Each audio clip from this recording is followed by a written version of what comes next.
Good evening, Ramkumar. Welcome. Okay, so let's continue with our classes.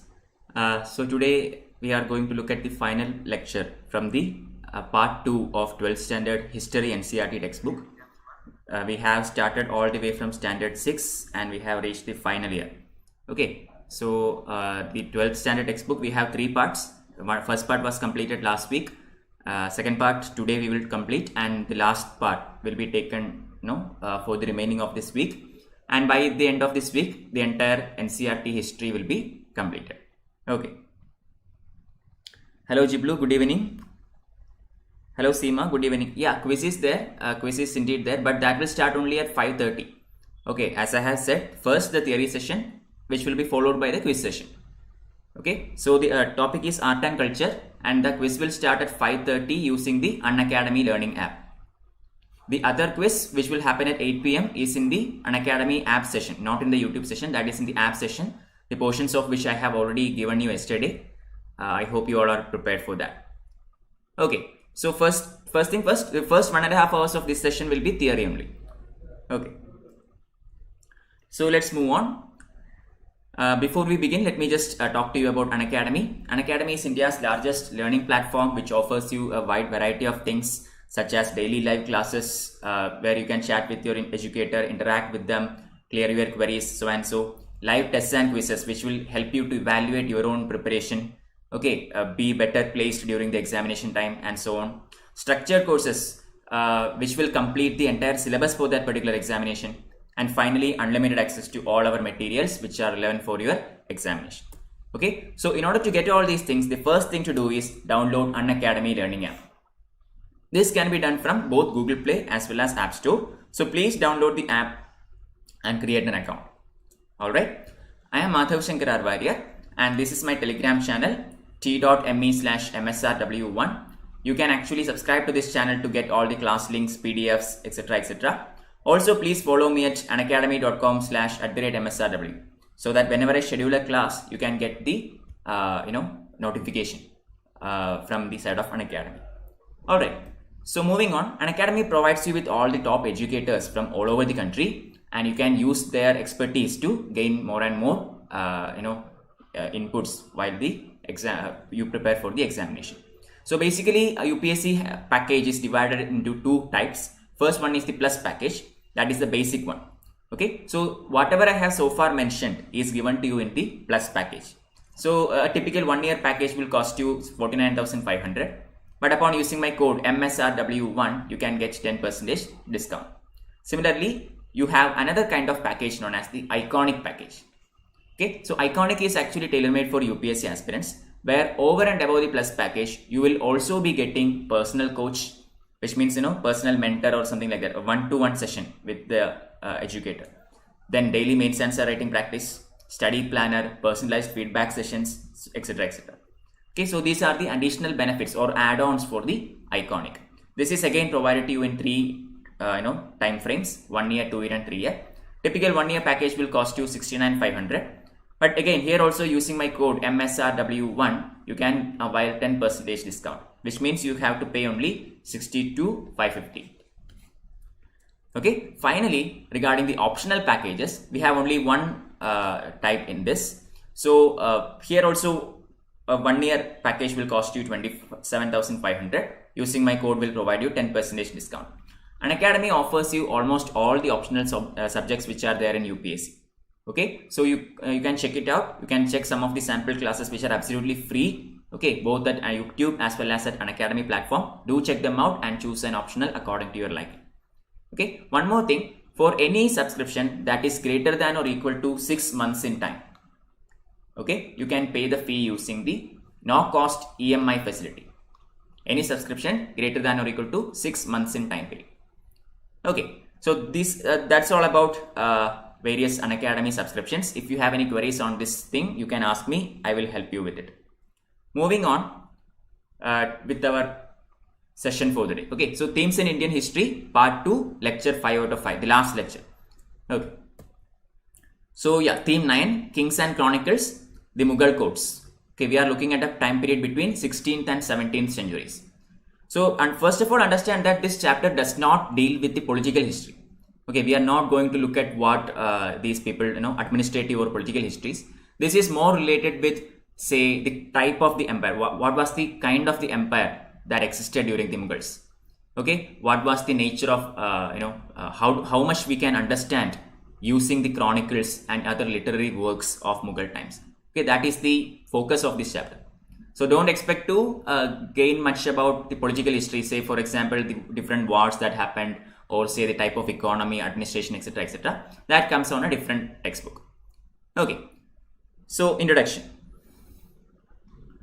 As I have already explained to you in previous classes, during the medieval times there existed a particular concept known as divine will theory. Okay. So according to this particular theory, many of the medieval Indian rulers, not just in India but outside India also, many of the rulers actually thought that they were destined to rule because God has created them to rule. Okay, they are born in ruling families because it was the divine will. That was the basic understanding or basic thing that most of the medieval rulers thought about themselves. Okay, so because of this, these rulers, these kings wanted to highlight their power, their position, etc., etc. to the society and also to the future. Okay, for this purpose, they appointed many scribes, many scribes and scholars in order to write their dynastic histories. These people are also known as chroniclers. Okay, chroniclers, or you can simply call them scribes. So this was the duty of these chroniclers. Just make, write about the ruling emperor and his, achievements, etc., etc. Basically exaggerate and boast about him. Okay, picture the emperor as somebody who is really supreme and really powerful, so that his enemies would be afraid of him, the future generations will admire him, etc., etc. Okay, but although this is basically about exaggeration and, praising, there are many factual contents within these chronicles. Okay, so historians use these books as sources of their historical knowledge, because it is filled with many factual things. For example, we can understand about the kind of army setup, we can understand about the kind of economy. Okay, although it may not be directly said so, it will have some kind of reference within these chronicles. Okay, so basically these chronicles are repositories of factual information and conveyors of meanings that the Mughal rulers sought to impose on their ruling. So whatever the emperor want to, or however the emperor want to picture himself, this is done through these chronicles. That is basically the idea of chronicles. Okay, how the emperor wants to project himself. Okay, that is written in these chronicles. Clear? So now let's look at this particular empire, a bit closer. The Mughal Empire. Okay, there are these divine will theory and chronicles has been done by many medieval period sultans and other kings, but we are going to focus on the Mughal dynasty today in particular. Okay, so as you already know, Mughals have two lineages. One is the Mongol side and the other is the Timurid side. So Babur's father, he is from the Timuridian lineage. On his maternal side, on his mother's side, Babur is basically Mongol. Okay, but Mughal Emperor Babur, the founder of the Mughal Emperor Babur, he did not like to associate himself with the Mongols. Why? Because these Mongols were extremely infamous for the torturing and the brutality that they used to commit against their enemies. Whenever the Mongol raid happens or whenever a war happens against the Mongols, even if the Mongols win the war, they will actually wipe out the entire area. Okay, they won't spare anyone. That was the kind of cruelty and brutality that the Mongols were infamous for. You already know about Genghis Khan, right? Very successful ruler, but at the same time very brutal.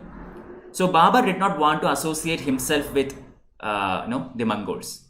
So almost all the Mughals boasted their lineage from the other side, from their paternal side, that is Timur.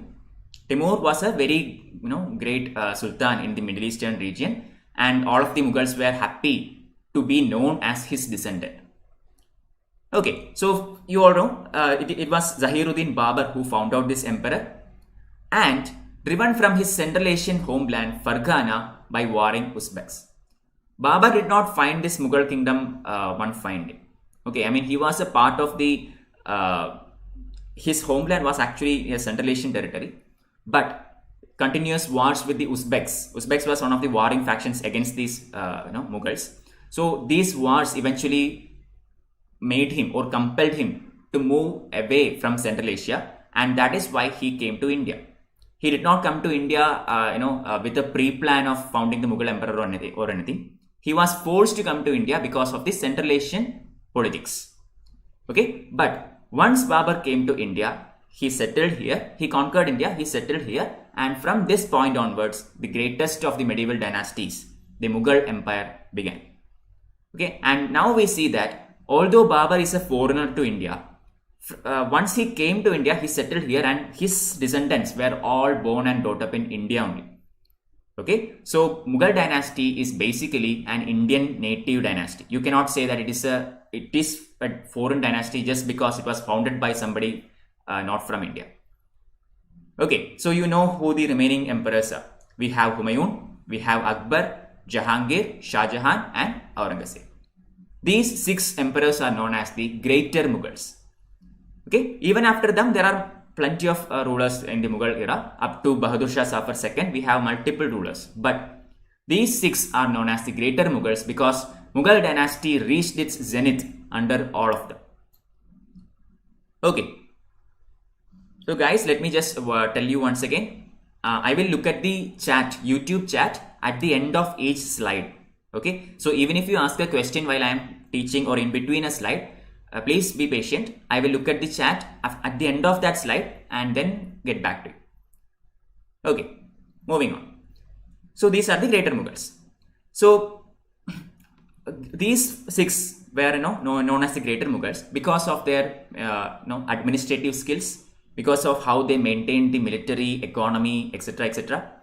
Okay, they actually was able to organize a beautiful method of administration which was tolerant towards all the people of India, not just the Muslims, not just the Safavids or anything, or the some particular sections of the society, but in general, the Mughal rulers understood how India is composed.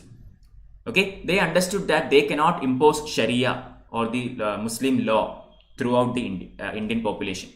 Why? Because Indian population was a mix of various castes and cultures and religions. We have Hindus, which form the lion's share of the Indian population. We have Christians. Okay, we have Buddhists, Jainists, etc., etc. So multiple religions coexisted in India. So India was such a diverse nation. So none of these Mughal rulers actually imposed Sharia or the Muslim law throughout the territory of India. They were tolerant. They were very much adaptive, and they also adopted some of the local cultures to their own reigns. Okay, so basically the political system devised by the Mughals was based on a combination of military power and conscious policy to accommodate the different traditions that encountered in the subcontinent. So rather than being majoritarian or rather than favoring a faction, they accommodated and they adopted various cultures and various traditions all over the Indian subcontinent. Okay, so this kind of ruling, this kind of administration lasted for a very long time, all the way from 1526 when Babur established this kingdom up to 1857 when the last Mughal emperor Bahadur Shah Zafar was overthrown by the British. Okay, if you remember, if you have already studied modern India, you will know that at the time of 1857 revolt, Bahadur Shah Zafar was actually a chosen leader by everybody. He was actually an accepted leader by almost all of them. Okay, even the Hindu Brahmin kings, or say people like Tandiya Top, Nana Sahib, all these people, they all accepted Bahadur Shah Zafar as the emperor of India, despite being, one faction being Hindus and other faction being Muslim. This is the legacy that the Mughals left behind. Although they were Muslims, they did not actually, do any kind of discriminative activities against Hindus or anything. We have some exceptions, obviously we have exceptions, but that doesn't mean we can generalize the statement, as a communal revolt or anything. Okay, let's move on. The production of chronicles. So now I already told you that scribes and chroniclers were asked or they were ordered to make chronicles about these kings, their victories, their achievements, their policy, polity, etc., etc. So how are these chronicles made? Okay, or what are the aims, what are the objectives set in order to make these chronicles? The important thing is to project a vision of an enlightened kingdom. Okay, through these chronicles, this is what we are aiming. The emperor is aiming to project himself as a ruler of an enlightened kingdom. So he basically wants to have that kind of charisma and that kind of legacy. Okay, also that is the first goal. Second, to convey to those who resisted the rules of Mughal that all resistance was destined to fail. Okay, so already told you, they believe in something called the divine will, which means God has chosen them to rule all over the subcontinent. So using these chronicles, the emperors or the kings, made it very clear that since they are chosen by God to rule all over the country, there is no point resisting us because you will fail. Okay, because it's God's wish that we should rule. Okay, so this was the second agenda behind writing chronicles. Third one, ensure that there was an account of their rule of prosperity. Just check any of the literary works written at that time. For example, Akbarnama, written by Abul Fazl about Akbar. Humayun Nama, written by his sister Gulbadan Begum. Then Badashanam, written about Shah Jahan by Lahori. All these are basically praising the emperors. These books show how great these emperors were. They won't criticize them or anything. Okay, they exaggerate or magnify the glory of the Mughal kings. So that was the third agenda, to leave behind a prosperous legacy. Okay, so one thing you have to understand here is almost all the people or almost all the chroniclers or scribes who wrote these chronicles were from Mughal court only. Okay, people were not chosen at random or anything. People were not from the poor sections of the society. They were exclusively from the Mughal top order, Mughal court. So what does this mean? This basically means that whatever the person is writing from the perspective of a upper class society person. Okay, he is not looking at the rule or reign of that emperor from the ranks of lower class society. He is looking at it from the perspective of a ruler or ruling class person. Clear? So these chronicles included various things such as the reign of the ruler, his family, the court and nobles, wars, administrative arrangements, etc., etc. So basically it provides you with a lot of details about the holistic picture of that emperor or empire from the upper class point of perspective. Okay, so this is basically what chronicles are. Now, I think you already know this. Mughals are basically Turkish people. Okay, their native language is Turkish, means mother tongue is Turkish. Okay, but most of the Mughal chronicles were actually written in Persian, Turkish, almost the same, from the Middle Eastern region, Iran, Iraq, Turan, that region. Okay, so most of these chronicles were not written in an Indian language, but it was written in the Persian language. However, you have to understand, during the time of Delhi Sultans, okay, you know Delhi Sultans, right? Sultanate of Delhi, which existed from 1206 to 1526, all the way from Kitab-ul-Hind Aibak, who founded the slave dynasty in 1206 up to 1526. Ibrahim Lodi was defeated by Akbar. Okay, so and during this entire period, although Persian flourished as a court language, some of the Indian languages were also very much used in the Sultanate courts. Best example being Hindavi or Hindavi, whatever. Okay, so once Mughals came to power, they also continued this practice. They used Persian as well as Hindavi together for their courts. But by the time of Akbar, there was no need for Hindavi anymore. Why?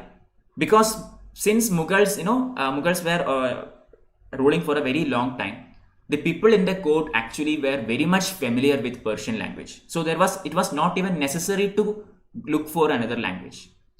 Okay, by the time of Akbar, Hindavi was completely removed and the entire court chronicles or entire court proceedings were written only in Persian because that was only necessary. Extra, cumbersome process was not required. One language was very much prevalent among the entire court. Okay, so it was Akbar who consciously set out to make Persian the leading language of Mughal Code. Just now I mentioned this. Okay, so Persian too became Indianized by absorbing local idioms. So although Persian is a foreign language to India, once it came to India and once it began to mingle with other other native languages, obviously the local Indian languages had a huge impact on Persian as well. Okay, so the Persian language started to adopt a lot from the local languages and it evolved into something else. This is how a very new language known as Urdu came into being. Okay, through the interaction between Persian and the Hindavi language, which is a local language, we come to know about a new language known as Urdu. Urdu is even now very much popular. You know about this. Okay, so Akbarnama was written in Persian. Babur's memoirs were translated from the Turkish into Persian, known as Babarnama. This is a prelims question, be very careful. Okay, Akbarnama written by Abul Fazl was in Persian. I mean, the original text was itself in Persian. But Babarnama was actually not in Persian, it was in Turkish.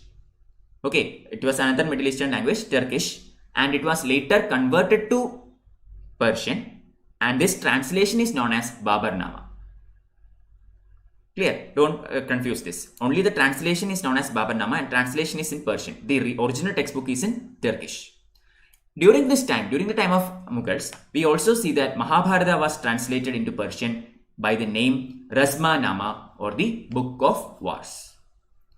Okay, what is the Persian translation of Mahabharata called? It is known as Rasmanama. Okay, Rasmanama or Book of Wars. Clear?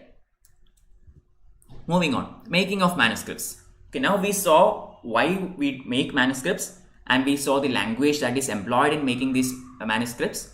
Okay, who are the people who are behind the making of the manuscripts? Now let's look at the step-by-step process. How exactly is this made? So the center of manuscript production was the imperial Kitab Khana. So what is this Kitab Khana? Literally it translates into library. Okay, Kitab Khana means book house, so which is library.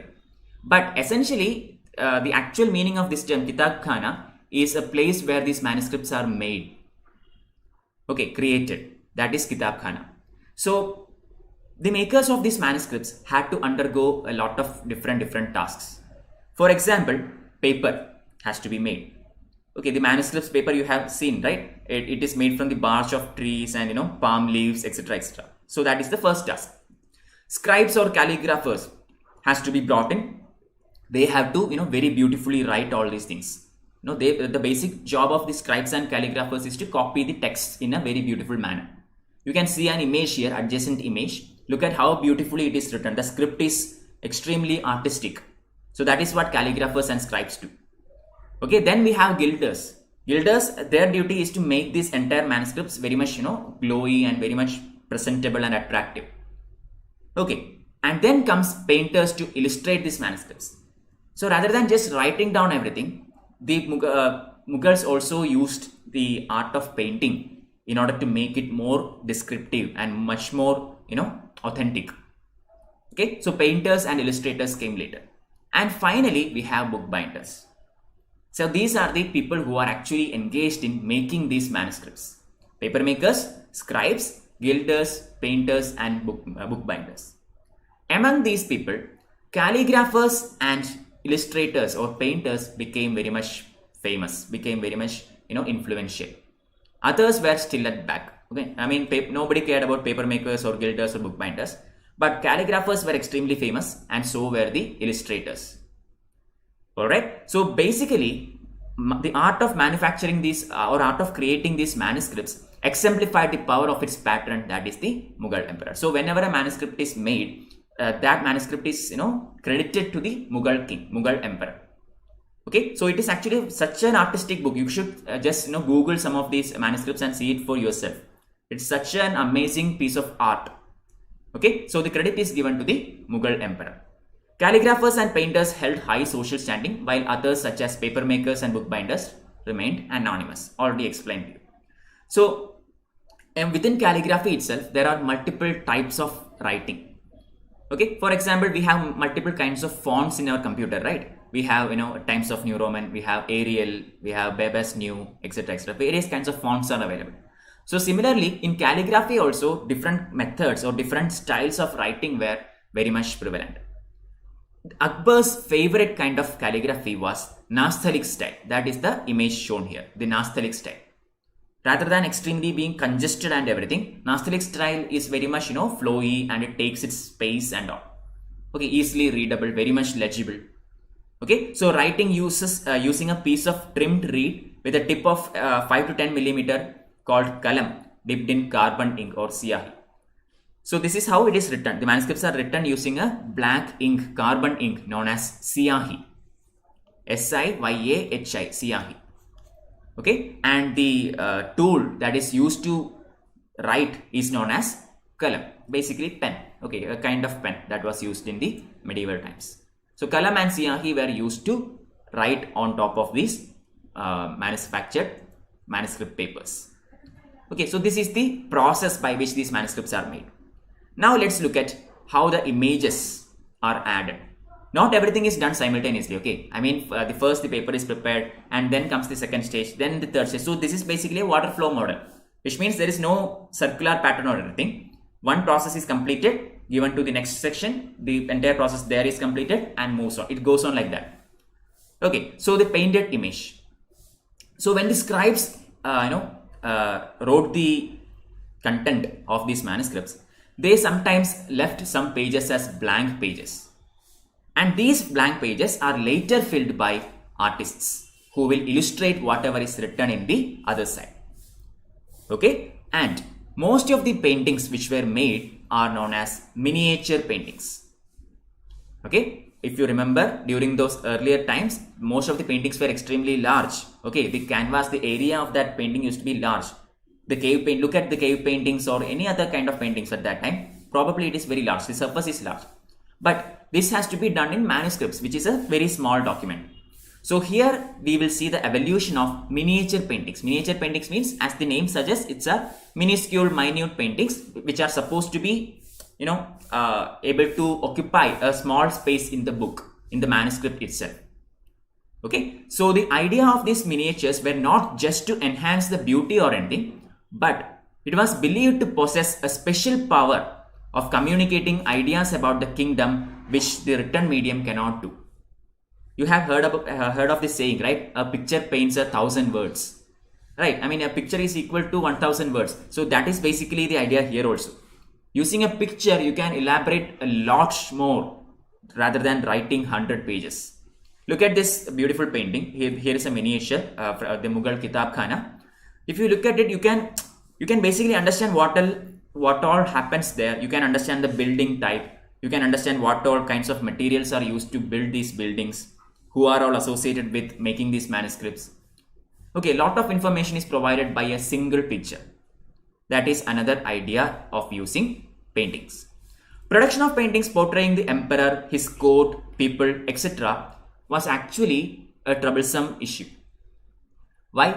Because according to Quran or according to Sharia, the Muslim law, we are not supposed to make realistic paintings of human beings or animals or any living things in the art paper. Okay, paintings of living creatures are not supposed to be made according to Muslim law, Islamic law. So because of this fact, there always existed some kind of tension between the Mughal emperor who ordered to make these paintings and the ulama. Ulama means the religious orthodoxy. Okay, if you have seen the film Jodha Akbar, you can see, there is always some kind of fight between Akbar and the, ulama. So here also the same thing existed. Mughal emperor wanted these paintings to be made for the beautiful illustrations, but the ulama was against it by saying that we are not supposed to make paintings of living beings as per Muslim law. Why is it so? Because it is believed that, according to Prophet, it is believed that making these kinds of realistic paintings actually, is some kind of a insult to God, or some kind of an opposition to God, because only God is supposed to create living things, right? God is the creator. God is the supreme creator. So now we are actually trying to imitate God, although it won't come to life. Still, you are trying to imitate God. So this is considered something very much as insulting. That is why, according to Islamic law, it is prohibited to use pictures of living things in the artworks. Okay, but however, irrespective of everything else, the Mughal emperors continued the use of these miniatures. They ordered more and more miniatures and also patronized a lot of artists. They actually brought beautiful artists from Persian region to India. Okay, for example, we have Mir Saeed Ali and Abdus Samad. Humayun actually brought them along with him to Delhi, and he ordered them to draw various kinds of miniatures for his works and all. Okay, so throughout the Mughal Empire, we see that apart from, say, Aurangzeb, everybody else actually patronized almost all kinds of art forms, especially paintings. Okay, moving on. Akbarnama and Badashanam. So these are the two important chronicles of the medieval Mughal period. Akbarnama related with Akbar. Yes, in yesterday's class I already talked about Akbarnama, so I am not going to use too much time for that. And then second one is the Badashanama. Badashanama is regarding Shah Jahan. Okay, so on an average, each of these textbooks contains about 150 full or double page paintings. Okay, now I think you know how much it is valued. How much are these artists valued in these medieval times? About 150 full or double pages completely filled with paintings in each of these books. Okay, so Akbarnama, first of all, Akbarnama, this is actually written by Abul Fazl. All of you know this already. Abul Fazl was a very learned person who is very well versed in many languages, including Arabic, Persian, Greek, Sufism, etc., etc. Greek philosophy, that is. Okay, not language but philosophy, and the Sufist philosophy also. So he was a very educated and learned person. He was a very forceful debater and independent thinker, and he often opposed the views of the conservative ulama. Okay, ulama was extremely conservative and the orthodox faction of Islam, which following everything that is said in Sharia to its word, rather than changing according to the times. They were very much conservative and orthodox. And this was actually disliked by many of the emperors. And Abul Fazl also was of the opinion that ulama should actually start interpreting the law according to the times. You shouldn't stick with the literal meaning of what it was written about thousands of years ago. Okay, so this is one of the qualities of Abul Fazl which made Akbar impressed about him and asked him to write Akbarnama. Okay, Abul Fazl's progressive thinking, his attitude and view towards social and religious aspects made Akbar very much impressed by his qualities, and Akbar asked him to write the Akbarnama. Okay, so the chronicle is based on a range of resources, including actual records of events, that is known as Wakai, official documents, oral testimonies, etc., etc. So this is not done overnight. Okay, this is not like writing a story or anything. This takes a lot of time to complete. Lots and lots of documents has to be gotten from various parts of the kingdom. You have to travel a lot of areas to understand what is happening throughout the kingdom. All these things. So it took a lot of time and lot of effort to build all these books. Okay, so that is one of the reasons why historians rely on these books a lot, because it is actually an output of the efforts put by a lot of people rather than one people. Although Abul Fazl is the person who is upfront, there are many people who are supporting him. Okay, this Akbarnama is basically divided into three parts. The first two parts are the chronicles. The third part is known as Aini Akbari. That you already know, Aini Akbari. Aini Akbari is the book that provides us details about the administration of Akbar's time. Aini Akbari, the third part. The first part deals with everything that happened before Akbar. I mean, all the events that happened before Akbar. And the second part deals with the events that happened during Akbar's time. And the third part exclusively focuses on the administrative system of Akbar, that is Aini Akbar. Clear? Now, this is regarding Akbarnama. The other famous book is Badashanama. Badashanama is written by a very famous person known as Abdul Hamid Lahori. Okay, so Shah Jahan asked Abdul Hamid Lahori to write a book about him, just like Akbarnama is for Akbar. Abdul Hamid Lahori is one of the students of Abul Fazl. Okay, so Shah Jahan actually understood how good he is and he asked Lahori to build such a book. This book is also actually 3 volumes. Okay, so this book, Badashanama, covers a period of 30 years. 30 years. Okay, and each of this book contains 10 years each. There are 3 volumes, right? So 3 volumes of 10 years each, together forming 30 years. Okay, 30 lunar years. So Lahori, Abdul Hamid Lahori, actually wrote the first and second daftars, which was later revised by Sadullah Khan, who is Shah Jahan's Wazir.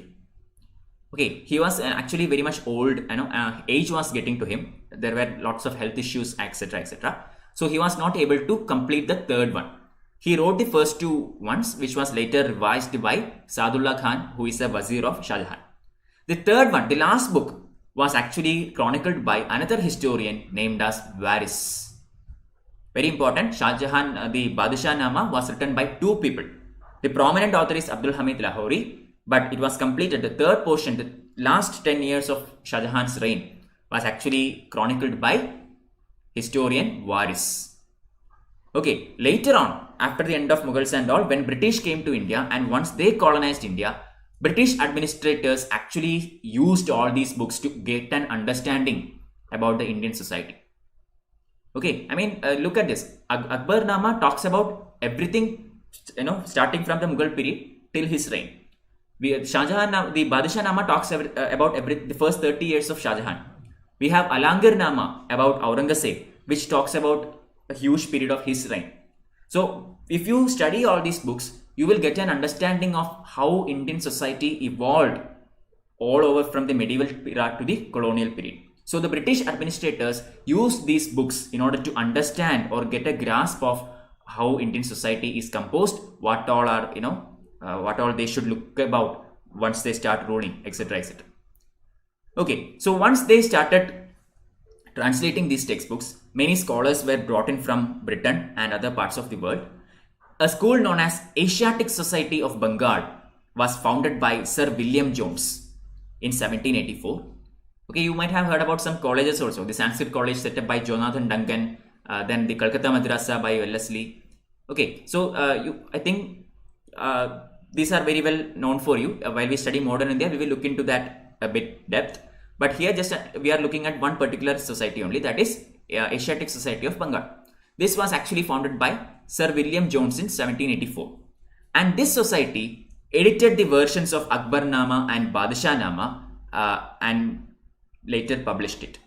Okay, these were actually manuscripts, but later on, once this society was found, printing was also very much popular. So they edited the original textbooks and they republished these textbooks. Okay. Also, Akbarnama was translated into English by Henry Beveridge. Another prelims question. Akbarnama was translated into English by Henry Beveridge. Badashanama was actually not translated to English. Only a small portion, say about 10% maximum, was translated to English for certain reasons. But the crux of the book is yet to be translated. It is still not translated into English, Badashanama. Okay, or at least until NCERT published this textbook. Fine.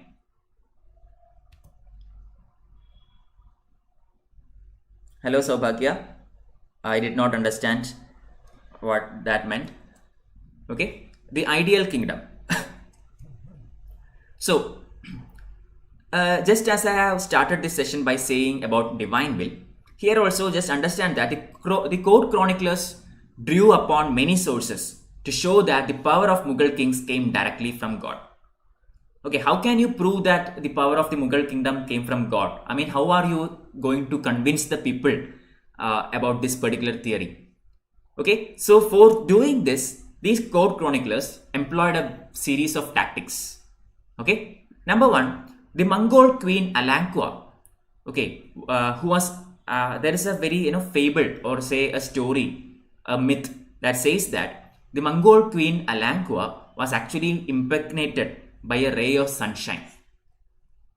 Okay, impregnated by a ray of sunshine. So this divine light is actually passed on to the Mughals also. I already told you, right? In the mother's side, Mughals are Mongols. In the father's side, they are Timurs. So in the Mongol queen Alanqua, so according to the beliefs, the Mongol queen Alanqua was impregnated by a divine ray of sunshine. Okay, so chroniclers made up this story, and they started to say that this divine light is actually passed on from her to all the descendants of the Mughal dynasty, from generation to generation. This is one of the tactics they employed. Then, Abul Fazl placed Mughal kinship as the highest station in the hierarchy of objects receiving light emanating from the god. Okay, this is actually inspired by the famous Iranian Sufi Shihabuddin Suhrawardi. So, this Sufi, according to Suhrawardi, he actually employed a tactic based on which the entire hierarchy of social setup was constructed and the Mughal kinship was placed at the top of it. Okay, and according to this particular theory, this cap or the Mughal kings actually, emanated the light of God. Okay, God directly showed his light to the Mughal kingdoms, Mughal rulers, and from them it passed on to everybody. So they are destined to rule. This was the theory put forward by Abul Fazl, inspired by the similar theory which was put forward by Shihabuddin Suhrawardi in Iran. Again, third one, paintings that accompanied the narrative of the chronicles transmitted these ideas. If you look at any painting during the time of Mughals, you will see that there is a halo behind the head of the emperor. Correct, right? I mean, if the emperor's face is shown, behind that face, you can see a very beautiful halo. Usually, we see halos behind the head of gods. Hindu gods, we see halo, right? Behind Vishnu, behind Shiva, etc. So, the same concept is applied here also. The ruler is given with a halo, which will project him as a, as a messenger or as sent by God himself for the purpose of ruling the vast diversity of India. Okay. Okay, Saubhagya, it's fine. Moving on. A unifying force. Continuing, okay. So the Mughal Chronicles, according to the Mughal Chronicles, the empire was actually empire was actually comprising of many different kinds of ethnicities as well as religious communities. For example, Hindus, Jainas, Zoroastrians, Muslims. It was a very diverse empire. Okay, so the emperor stood above all the religious and ethnic groups and mediated among them and ensured that justice and peace prevailed.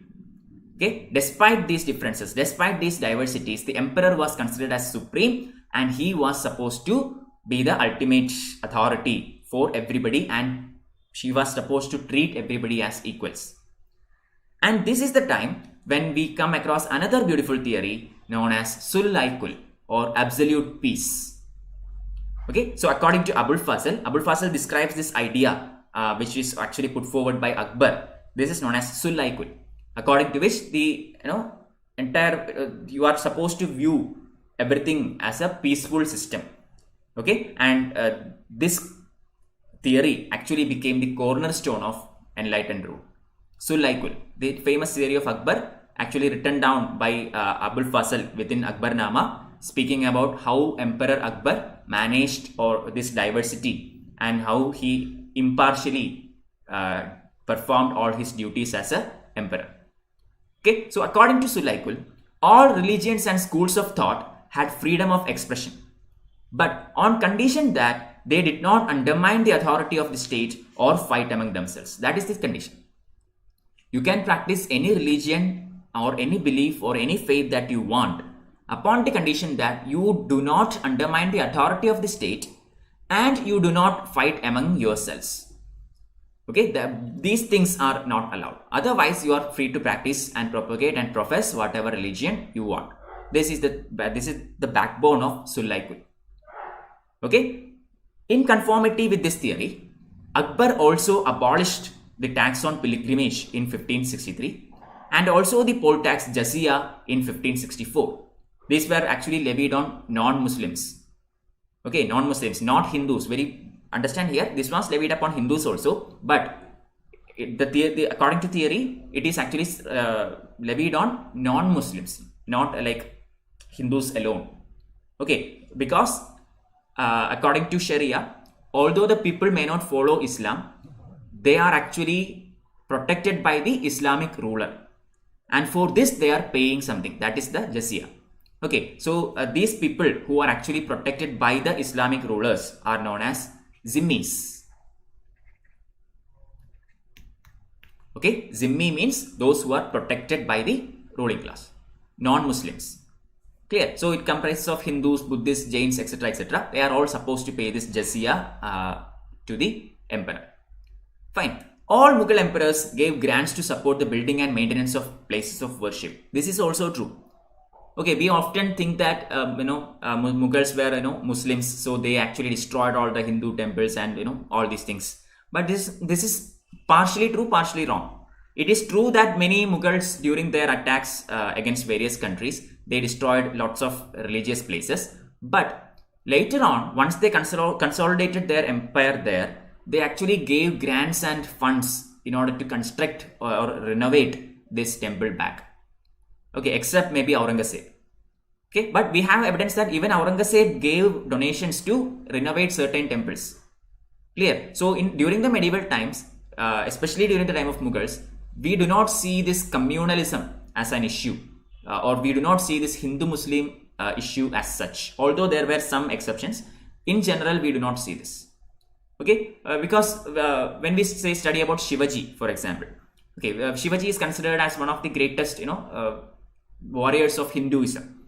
Okay, but it is also true that Shivaji, in one of his wars against one of his brothers, he actually massacred a lot of people and plundered, temples and all, which are actually, Hindu places of worship. And these people who were massacred were actually Hindus.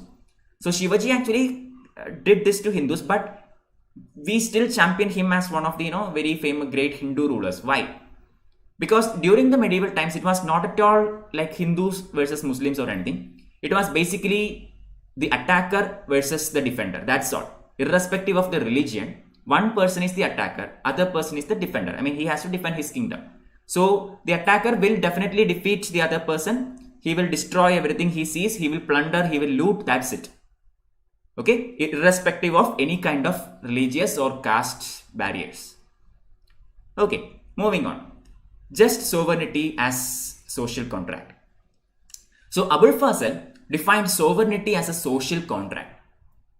Okay, so the emperor protects the four essences of his subjects. For example, the life, okay, that is the jan, property, the mal, honor, namas, and faith. So these are considered as the four essences of each subject in the Mughal era.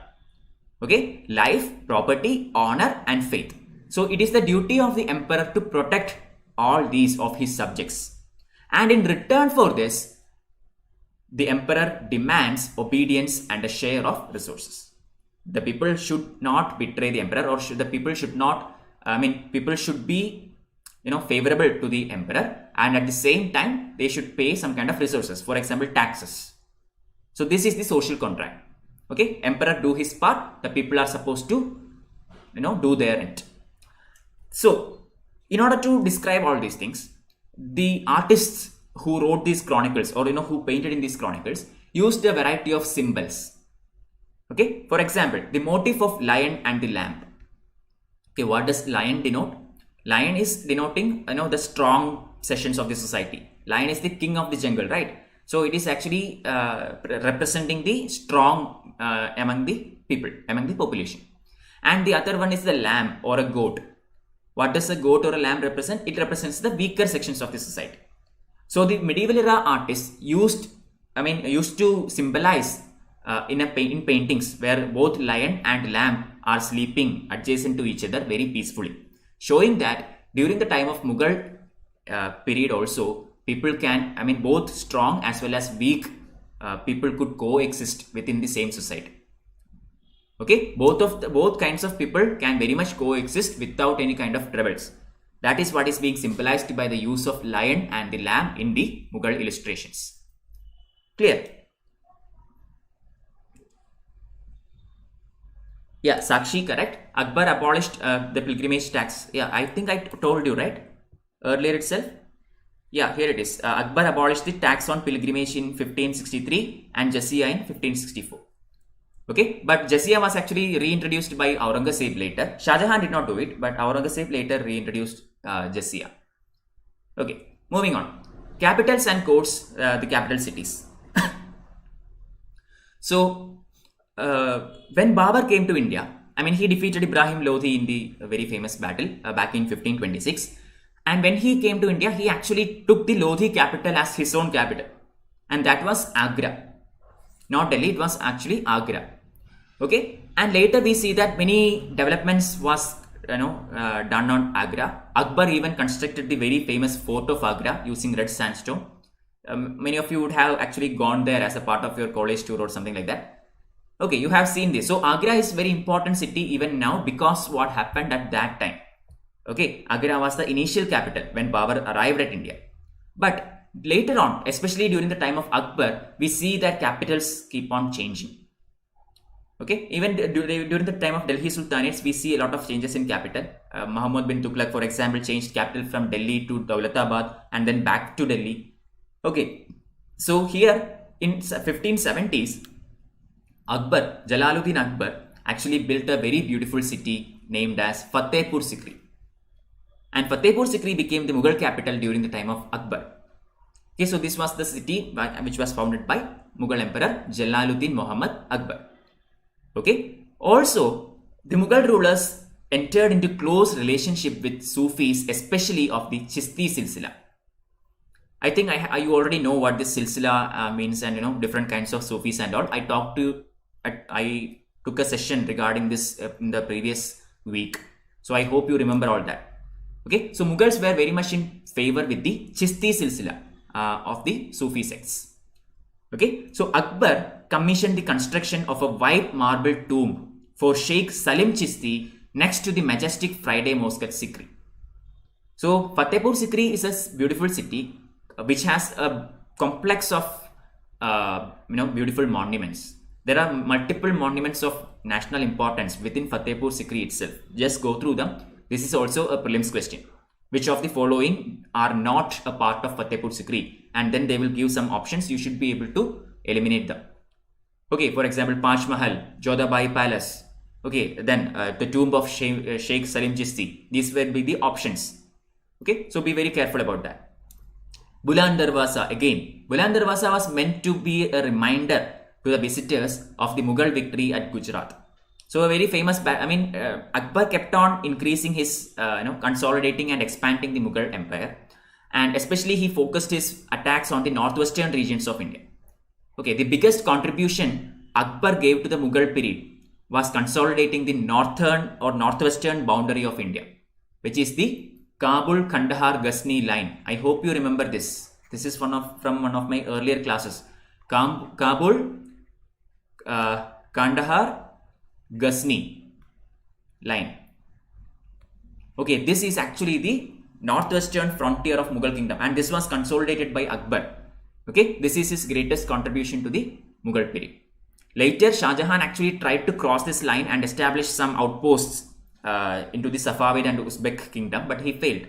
Okay, although he managed to annex some portions, immediately it was taken back by the enemies, and Mughal Empire did not actually expand further from this line in actual practice. Okay, some here and there territories were taken, but still it was taken back very quickly itself. In 1585, capital was then transferred to Lahore.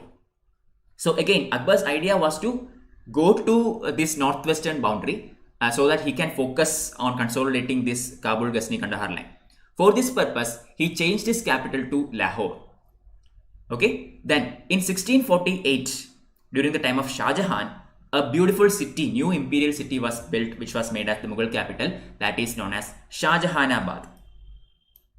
Okay, I think all of you know Shah Jahanabad. Why? Because this is where you all want to go.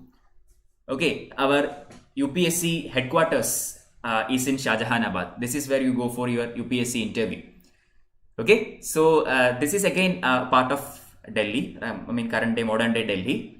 And modern day Delhi actually consists of 5 old cities. Shahjahanabad is there, Firozabad is there, Siri is there, okay, Dinpana. Okay, so just go through that. Shahjahanabad is where our UPSC headquarters is located. So this was actually Shah Jahan's capital, which was built in 1648. Now let's look at the Mughal Code. Okay, now regarding, we have done with the capitals. Now we are going to see how the Mughal Code worked. Okay, so the centerpiece of the Mughal Code was indeed the throne. Okay, so the centerpiece is the throne, that is the Takht. So here the emperor sits. You can see a very beautiful painting here. A miniature painting is shown here. The centerpiece being the, I will enlarge it. Okay, 1 second. Okay, you can see it, right? So the centerpiece here is the emperor's throne. And if you look at it very closely, you can see a halo behind the emperor's head. Okay, so in these miniature paintings, it was often painted as a halo to, put forth the idea of divine will. That is, emperor being a ruler who is destined to rule according to God's will. Okay, so the status was determined by spatial proximity to the king. So in the court, the centerpiece is the king or the throne, and every other people in the court is supposed to stand in some kind of order. And this order is based on that person's relevance or prominence within the court. So the favorites of the emperor will be closer to him. And as you move on, the lesser and lesser closer people will stand. This is how the code was set up. Okay, social control in court society was exercised through carefully defining in full detail the forms of address, courtesies, and speech. Because there are some kind of mannerisms. Okay, in modern day we have the parliament, right? And we say we should not, there is a decorum in the parliament, parliamentary decorum. The legislatures are supposed to maintain that. Although they do not do it, they are supposed to maintain that. So here also in the Mughal Code, there were some etiquettes and some rules and regulations on the methods how to address the emperor, how to courtesy the emperor, what all you should be knowing when you speak to the emperor. There were predefined set of rules and regulations for all these things. The highest form of submission was known as Sijda. Sijda means complete prostration, fully bowing down to the emperor. Complete prostration is known as Sijda. During the time of Shah Jahan, this was actually replaced by another practice known as Shahar Taslim and Zamin Bos. These were 2 other practices. One is Zamin Bos means kissing the ground. Shahar Taslim is another form of courtesy with the palm. Okay, so these Shah Jahan replaced the traditional Sijda with Shahar Taslim and Zamin Bos. Another practice which was employed by Akbar was known as Jarokha Darshan. I think everyone knows what this is. Jarokha itself means what? Window. Or say, basically it means window, but during those times, Akbar comes to the balcony. Okay, and he will present himself to the people so that the entire people can see him. So this is considered such as an auspicious, time in the day. The emperor is showing himself to the people. So emperor is basically the person who came to rule them based on the God's will. So this is a very auspicious tradition that was followed by Akbar, Jarokha Darshan. After doing the Jarokha Darshan, the emperor will go into the public hall of audience, which is known as Diwan-i-Am. Very important. Please make sure that you know what the term is and what its meaning is. So Diwan-i-Am is the public hall of audience. Okay, and after conducting the meeting here in the public hall of audience, even public can come there. They can present their grievances, etc., etc. So that is what happens in Diwan-i-Am. Afterwards, Akbar go into Diwan-i-Khas. This is the private audience hall. Here, not everyone can attend. Only a chosen set of ministers and high valued people can be in Diwan-i-Khas. Here, top secret confidential policy decisions are all taken by the emperor. Okay. Also, Mughal kings celebrated 3 major festivals in a year. Alright. Number 1, the solar and lunar birthdays of the monarch. 1 and 2. Okay. Solar and lunar birthdays of the monarch. Emperor's birthdays according to the solar calendar and the lunar year. Then Nowruz. Nowruz is the Iranian New Year festival on the vernal equinox period. Okay, these are the three festivals celebrated by Mughal kingdom. I mean, at that time, other festivals happen in the country, but as national festivals, as festivals of the empire, these three are celebrated prominently. Lunar and solar birthdays of the king, and then Nowruz. Nowruz is the Iranian New Year festival. Mughals are, derived from Iran, so they continued the practice of celebrating the Nowruz.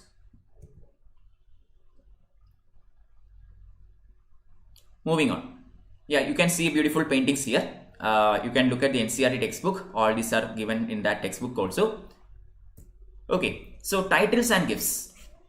Now we are going to see another portion, which is regarding how else the Mughal kings presented and themselves to the people, and how well they wanted to leave their legacy. Okay, so number one, Mughal coins carried the full title of the reigning emperor with regal protocol. I mean, if you look at the coins, you can see the entire title of the emperor. For example, Akbar. Akbar is actually a title. Akbar is basically a name given to Jalaluddin Muhammad. Jalaluddin Muhammad is the real name. He was given the title Akbar by the people.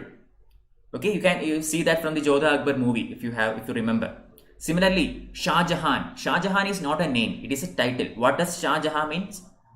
Shah means king, Jahan means world. So king of the world, that is Shah Jahan. This is a title. Real name is Khurram. Similarly, Jahangir, another title. The real name is Salim. Okay, so these people, these Mughal rulers often used such grand titles in their coins, etc., to put them in a very high place, in a very highly hierarchy. Clear? Even say Mughal Emperor Jahangir's wife Meherunnisa, she is known by the name Nur Jahan. Nur Jahan, which is the pearl of the world, the light of the world. Okay, Nur Jahan. So these are all titles that we see during the time of Mughals. Another title, say Asaf Khan. This is one of the highest titles which was given to ministers during the time of Mughals. And this was actually inspired by another legendary minister of King Solomon or Sulaiman, known by the name Asaf. Okay, Asaf was a very prominent minister in the legendary King Solomon. You have heard about him, right? The Sulaiman or Solomon, both are the same kings. Okay, so Asaf Khan is a title given by the Mughals to their top ministers.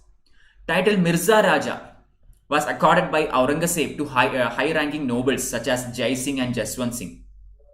Okay, look at this. Jai Singh and Jaswant Singh are Rajputs. They are both Hindu kings. And Aurangzeb, despite being Orthodox Muslim, still he conferred these high titles on Hindu kings. And he actually gave high mansabs, somewhere like 7,000 mansabs to both these, Rajput kings. This is why I told you there was no kind of religious intolerance at that time. It is basically expanding territory, and whoever stands opposing to you, that person will be eliminated. That's irrespective of any kind of religious discriminations.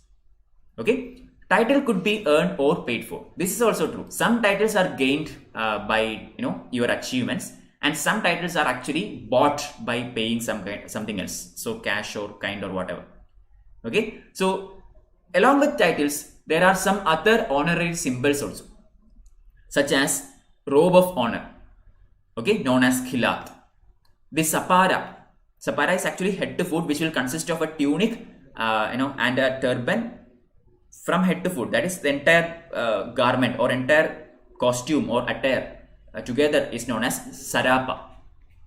Okay, so khilat, sarapa, and then patka. Patka is a sash. Fine.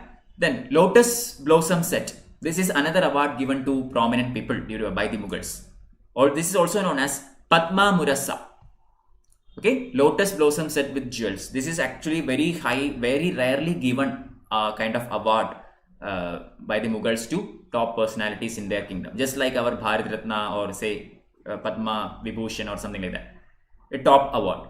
Okay, so these kinds of awards and accolades and symbols and titles were accorded on various kinds of people based on achievements, and some could even be bought. Okay, also you have to understand that a courtier never approach the emperor empty-handed. This is something that was very prevalent in the medieval India. Okay, no one can come to the emperor's court empty-handed. That person was supposed to bring some kind of offering. If it is a small offering, it is known as nazar, N-A-Z-R, nazar. And if it is a large amount, it is known as peshkash. Okay, some kind of offering had to be brought before the emperor. Empty hands are not allowed. Now let's look at the imperial household. How was the imperial household set up? Okay, so the imperial household is named as harem. Harem is the place where the king lives, the emperor lives. And harem will consist of all kinds of people. I mean, there will be emperor's mother, wives, concubines, slaves, okay, and other servants. Okay, lots of people will be there in the imperial household, also known as harem. Okay, polygamy was practiced widely. I think already you know this. I mean, emperor, according to Islamic law, emperor can have up to 4 wives. Okay, so polygamy was very prevalent and it was legal even at that time. Both for the Rajput clans as well as Mughals, marriage was a way of cementing political relationship and forging alliances. So during the time of medieval India, 2 kinds of practices were done in order to conquer a place. One is to attack it, through war, win it by war. Other one is to make matrimonial relations. Even in ancient times, this was done. Okay, Chandragupta, for example, Chandragupta consolidated the Vakadaga kingdom by marrying his daughter to the Vakadaga ruler. So matrimonial alliances, wars, all these are part of expansion policy of medieval as well as ancient India. Clear? So that is seen in the Mughal era as well. Distinction was maintained between wives who came from royal families, who are known as begums, and other wives who are known as aghas. Okay, so emperor can have multiple wives. I already told you.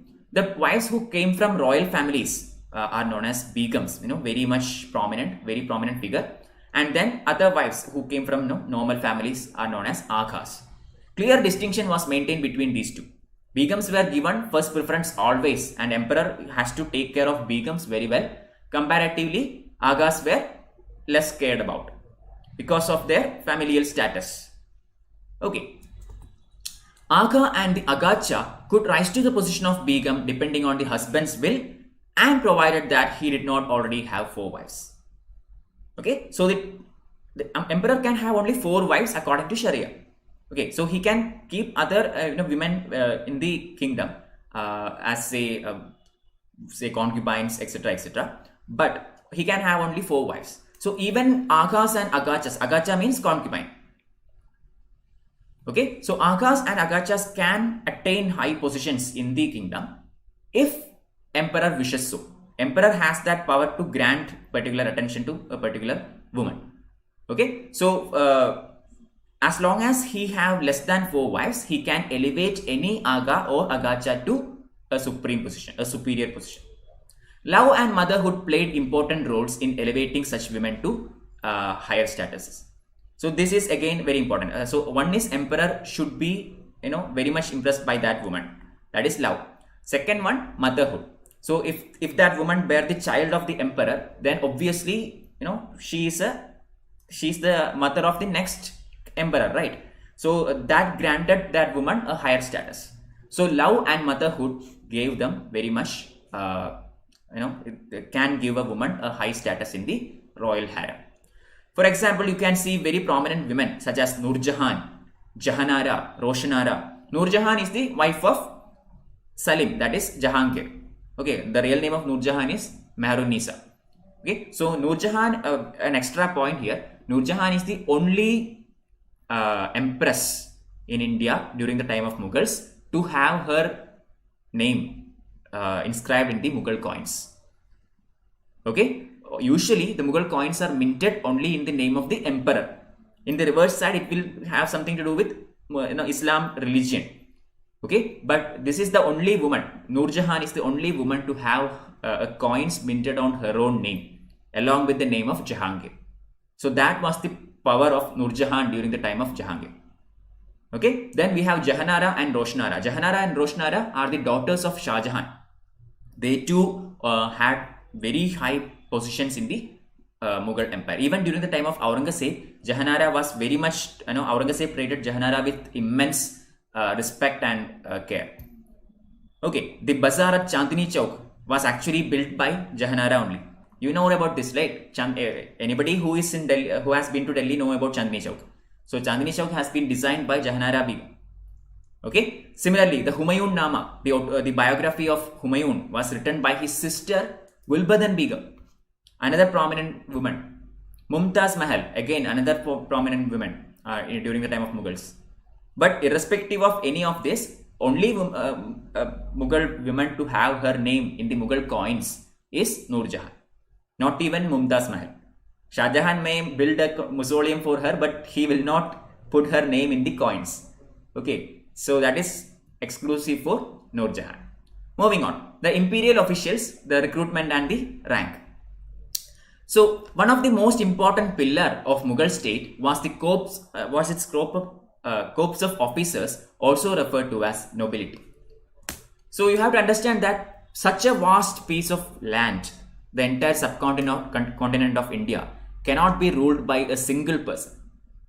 Correct. He needs some kind of support from his some eminent personalities, and these personalities together formed what is known as nobility.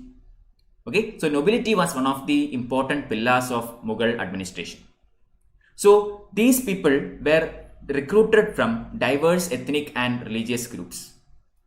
Okay, I mean Mughals did not show any kind of partiality or favorism towards a particular religion or a caste or anything or nationality while recruiting these officers, because these are very vital officers and they always went on merit.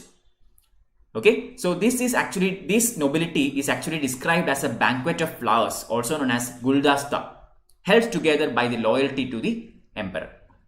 So all these people coming from diverse backgrounds who has been recruited into the Mughal nobility, they are held together, okay, as a bouquet of flowers held together by the loyalty towards the emperor. So these nobilities actually included wide variety of people, including the Turanis, that is the Turkish descendants, then Iranis, Rajputs, Indian Muslims, also known as Sheikhzadas, etc., etc. It was an amalgamation of all these things: Hindus, Muslims, even within the Muslims, different factions. Clear? So no discrimination. This is purely based on merit. Best example being Raja Todarmal. Everyone knows about Todarmal. Raja Todarmal is actually, he belonged to the Khatri caste. He is a Hindu person. But Akbar, he was one of Akbar's favorite. Similarly, Raja Birbal, Akbar's favorite. He is again Hindu. Again, we have examples of Mian Tansen. Mian Tansen is actually Ramatanu Pandey. Okay, Ramatanu Pandey was given the title Mian Tansen later on. So Akbar was open, he was very much religiously tolerant and was open to all people, and alliance was based on merit alone. Okay, so the Iranians gained high office under Jahangir. So just because Akbar is very much tolerant doesn't mean everybody is. So during the time of Jahangir, the Iranians gained an upper hand in the court. Why? Because Noor Jahan, the wife of Jahangir, had Iranian bloodline. Okay, so Iranians became prominent in the court of Jahangir. Aurangzeb appointed Rajputs to high positions. This is correct. Even though he waged lots of wars against various principalities, he actually put various Rajput rulers such as Jai Singh, etc., into high Mansab ranks. Also, a lot of officers were recruited from the Marathas. Aurangzeb was almost always in war with the Maratha in the Deccan region. But even then, he actually gave some positions to the Marathas. This again shows that, it is one thing to have war against a country, a neighboring territory. So expansion happens as such, but religion does not have to do anything with politics. Okay, so this is a beautiful example. So what is a Mansab? Okay, you need to know what a Mansab is. I will take this in detail when I take a later textbook. But for now, understand that Mansab is basically a position or a rank given to a particular official. Okay, so the higher the Mansab, the higher the importance of that particular person. Okay, so Mansab has two sub-classifications. One is Zat, other one is Sawar. Zat is the rank based on which the salary of that person is calculated. Okay, so according to the Zat rank, the salary is calculated. Savar is the number of horses that person should keep. The cavalry, number of cavalry the person supposed to keep is known as Savar. So Zat and Savar together forms the Mansab. Okay, so this was one of the systems employed in the Mughal period, Mansabdari system. Fine. Matrimonial alliance was also there in case of Jodha and Akbar. Sakshi, yes and no. Okay, I mean, there are contradicting theories. The movie shows Jodha, not just the movie, some other sources also say that Jodha Bai is actually the wife of Akbar. But I have also read, I think it is in the NCERT textbook, which says that Jodha Bai has been married to Akbar's son, okay, which should be Jahangir. I do not know what is right or what is wrong, but I have read both these kinds of statements. Okay, so what you said is correct. We see lots of matrimonial relations which leads to expansion of empires during the time of medieval India, including Mughals. Okay, so yeah, the troopers or the people were the nobles were also supposed to maintain a large number of superior horses. Okay, and in order to be sure that these horses are of superior quality, a branding system was used in the Mughal period. This branding system of horses came to be known as Dag system. Dag system is not an innovation during the time of Mughals. It was practiced by Alauddin Khalji even during the time of Delhi Sultanate. The practice was continued by Mughals also to make sure that the cavalry is actually of superior quality. Akbar, who designed the Mansab system, also established spiritual relationship with select band of his nobility, treating them as his disciples. So some of the nobles were treated by Akbar as his disciples. Akbar being the Pir means the master. Okay, Pir is means master, and the disciples are known as Murids. Okay, so this kind of Pir-Murid relationship existed between Akbar and some of his nobility.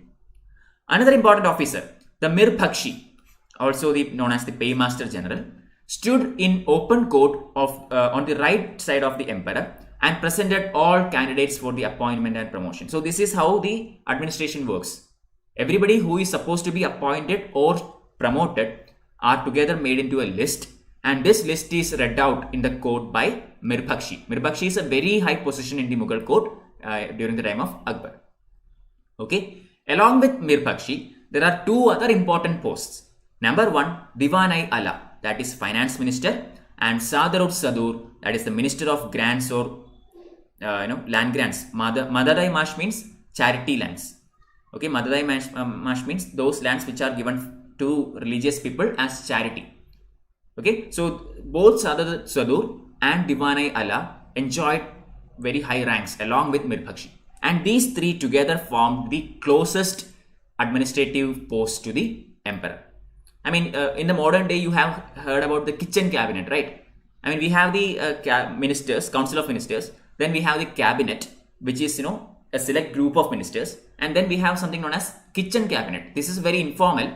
But what it means is, these are the people who have maximum influence in the prime minister, kitchen cabinet. So similarly, here also, these are the people who had the maximum influence on the emperor. Mir Bhakshi, Diwan-i-Ala, and Sadar-ud-Sadur. Fine. So, information and empire. So, the duty of Mir Bhakshi was to supervise the corps of court writers. Court writers are also known as Vakya Navis.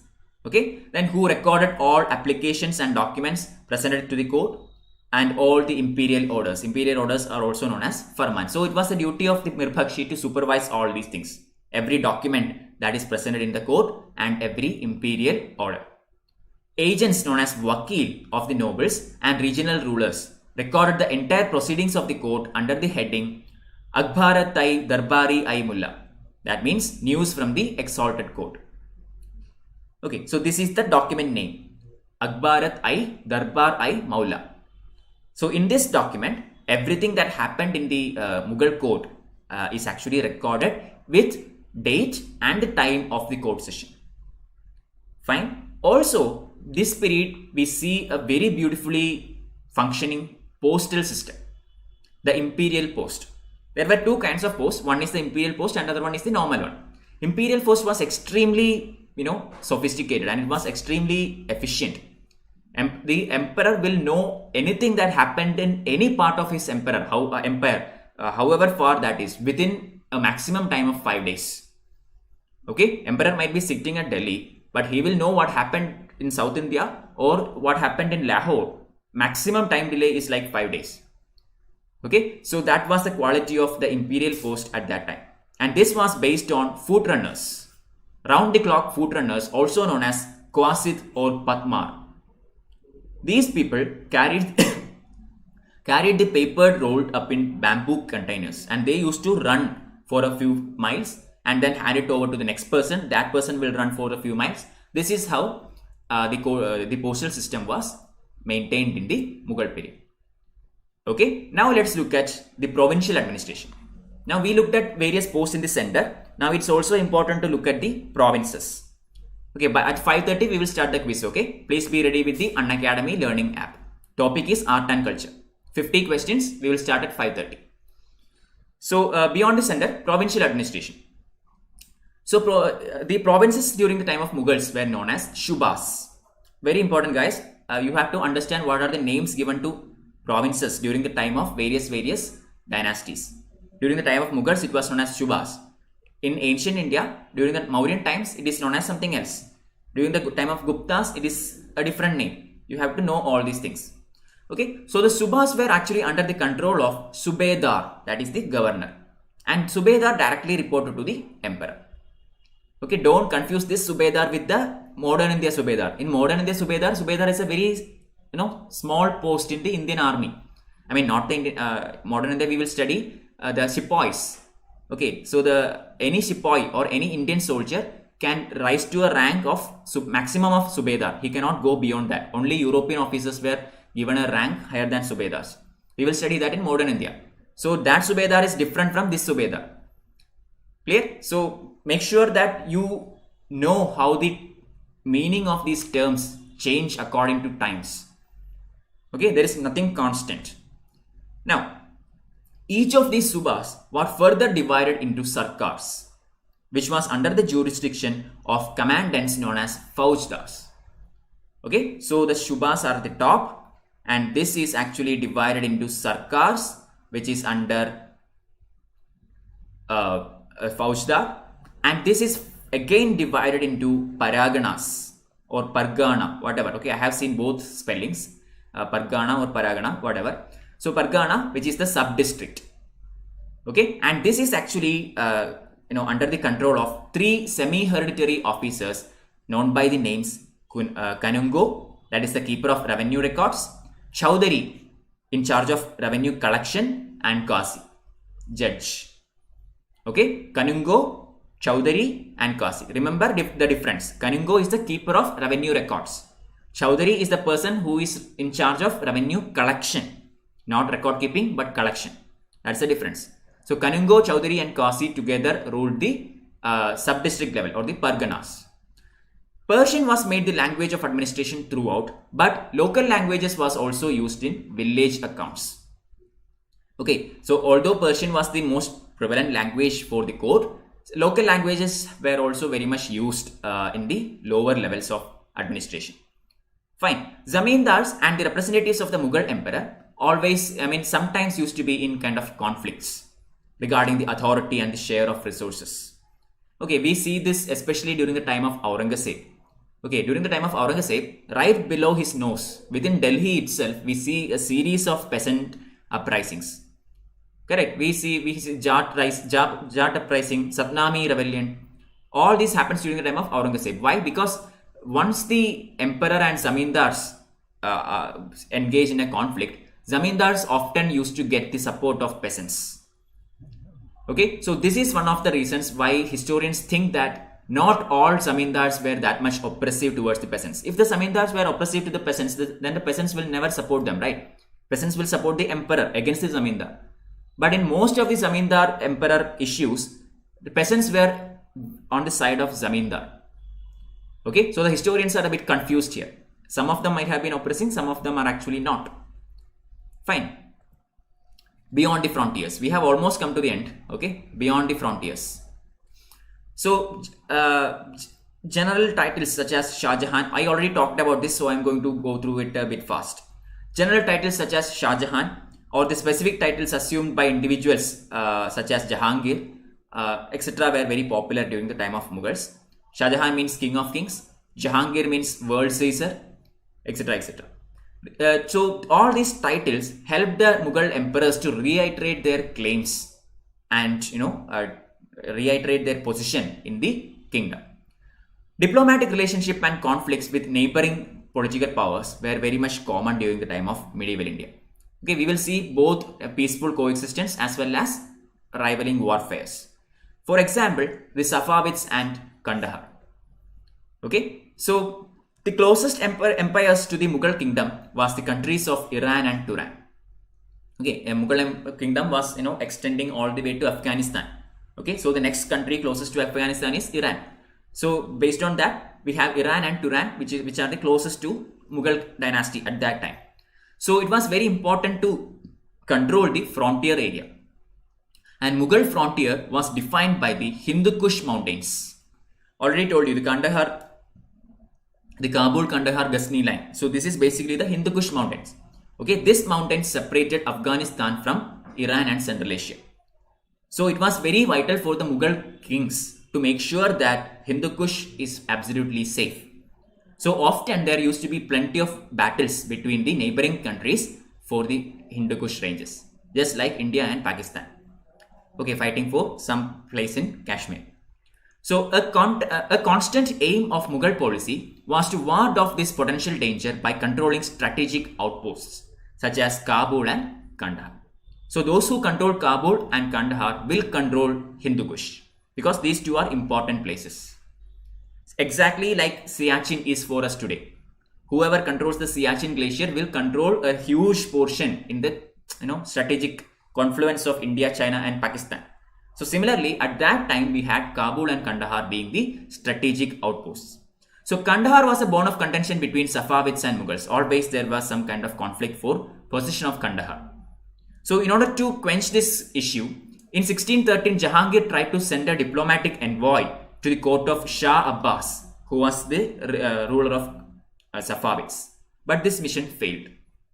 Okay, Shah Abbas was not ready to give up Kandahar, so Jahangir's idea failed. In 1622, Persian army besieged Kandahar, and finally Mughals lost. Okay, so we see that Kandahar has been taken away by Safavids. I mean, the Persians took away Kandahar. Mughals lost that area.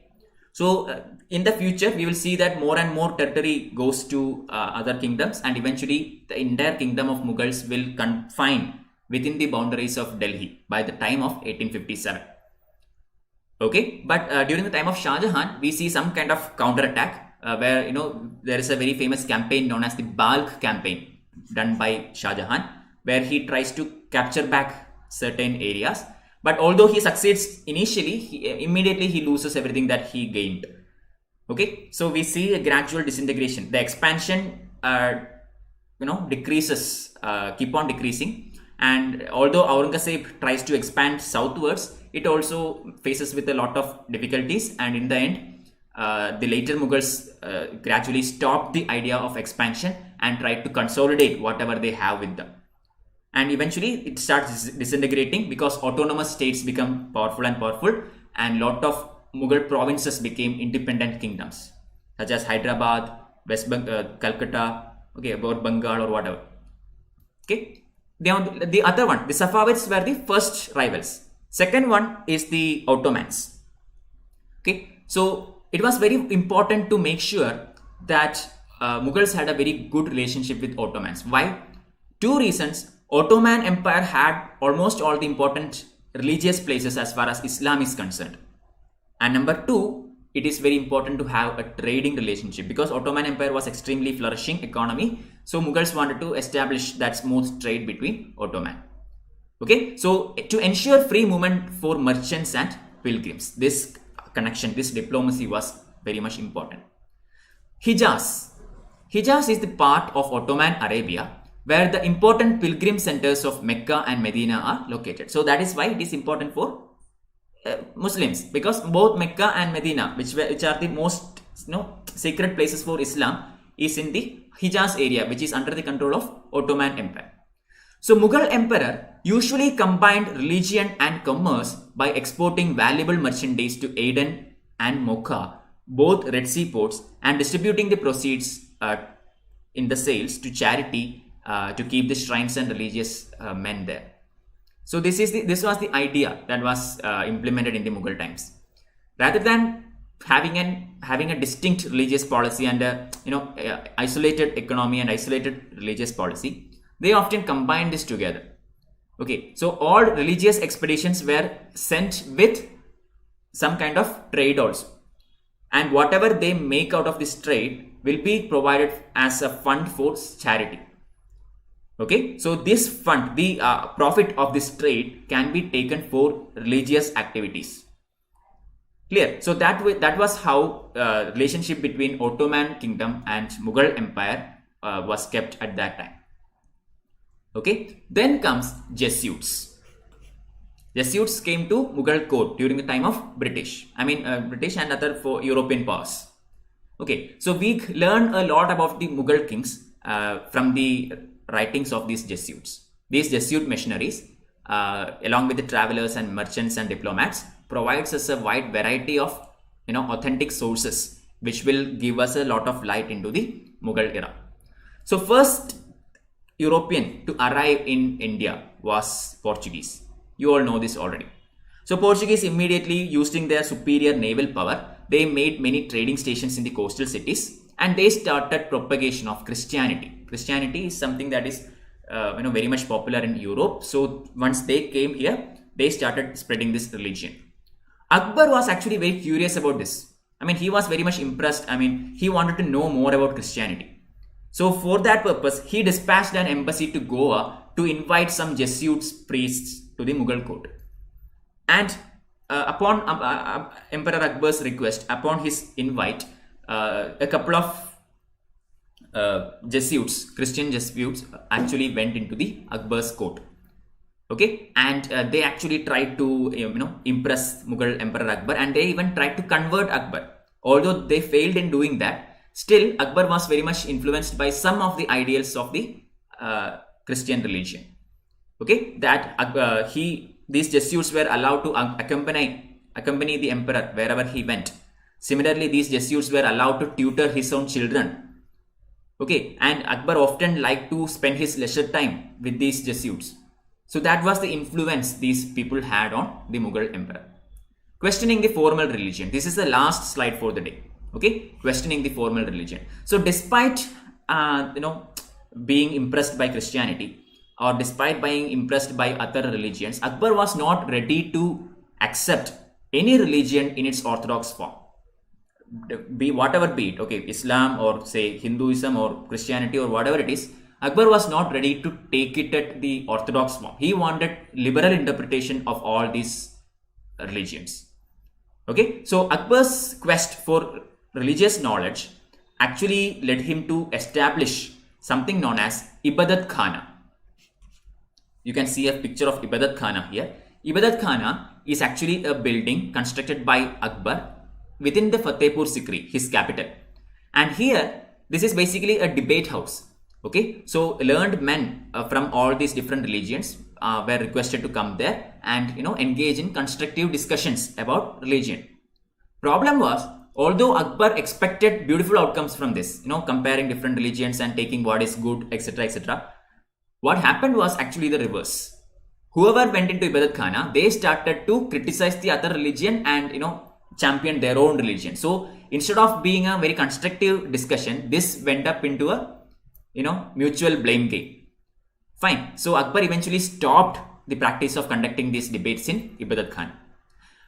He moved away from the orthodox Islamic ways of understanding religions towards a self-conceived ecclesiastic form of divine worship focused on the light and the sun.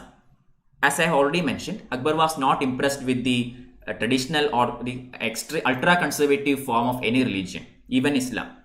He wanted the liberal version. He wanted interpretation of Quran and Sharia according to the times, accommodating everybody rather than being discriminative.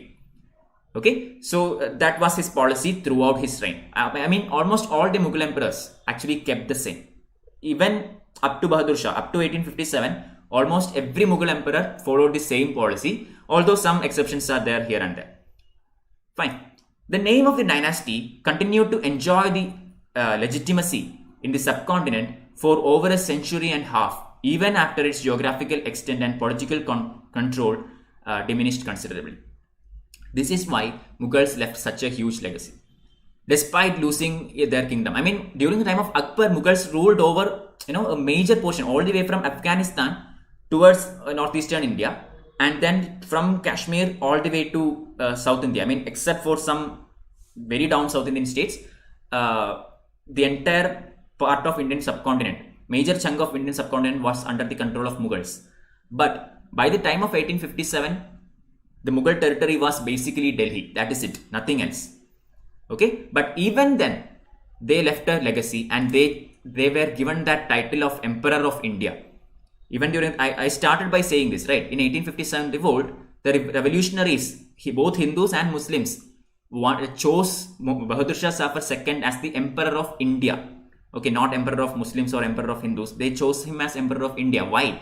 Because of this legacy of Mughal kingdom. Because of what Mughal kingdom stood for in the medieval times. Fine. So this is the end of this chapter. I hope you have understood whatever I have taught you. We have come to the end of our second textbook also. Part 2 of Themes of Indian History is completed. Tomorrow we will start with part 3 of this textbook. Okay, and that is it. After the end of that textbook, we are done. I mean, the entire NCERT history series is hereby completed. Okay, so now we have completed this theory session of today's session. So let's move on to our second session, that is quiz. Okay, so the quiz happens in Unacademy learning app, guys. So I request all of you to be ready with the app. Let me just show you how you can participate in the quiz. 1 second, give me a second. I will show you the procedure. Give me 1 second.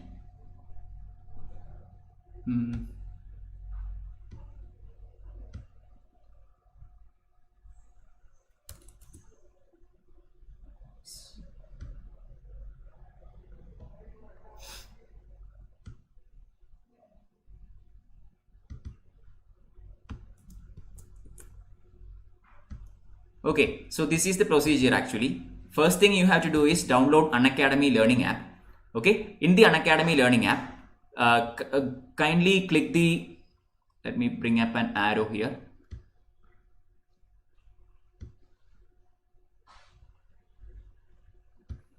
Okay, I hope you can see this. Okay, click the plus button here. Okay, so do a right swipe and click the plus button. As you can see by this red arrow, click that first. Okay, and then go to here. You will be able to see a test button underneath here. Okay, here, right here. Click that test button and then hit the join quiz tab that comes out. Okay, you can see the join quiz tab here. You can click that as well and enter the following code. Okay, the code is, as I will give you the code right now. Today's quiz code is 180552. Okay, please enter this quiz code in order to participate. 180552. I will start the quiz in 1 minute. Now it is 5:39. I will start it at 5:40. Please be ready. Okay.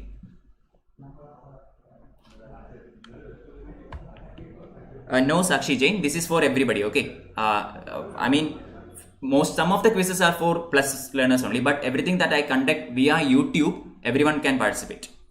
All you have to do is download the app, click these buttons just as I have mentioned, and enter the quiz code. Okay. So 3 people have joined already. Now I am going to start it anyway. Those who wants to join can join in between also. Okay, there are 50 questions on art and culture. I am going to start. 40 seconds for each question. First question is coming up, guys. Okay, the first question is on the board. First question is on the board. Consider the following statements about 4 Vedas.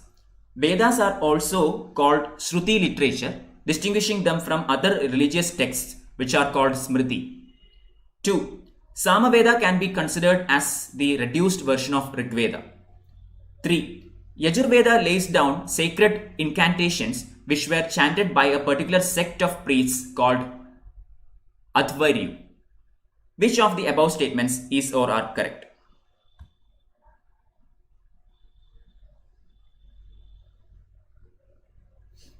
Okay.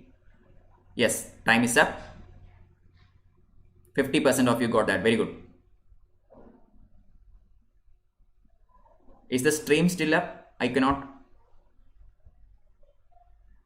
Yeah. Second question. Consider the following statements regarding Saranath. 1. Saranath is the site of Buddha's first sermon, where he shared the Four Noble Truths. 2. The capital of Saranath pillar has 4 lions, each facing in the 4 cardinal directions and symbolizing power. Which of the statements given above is or are correct? I request all of you to join this quiz using the Unacademy learning app. I have already explained the procedure. If you have any queries, please ask me in the YouTube live chat and I will help you to participate in this quiz. Second question, time's up. Nobody got that. Option C is the correct answer, okay?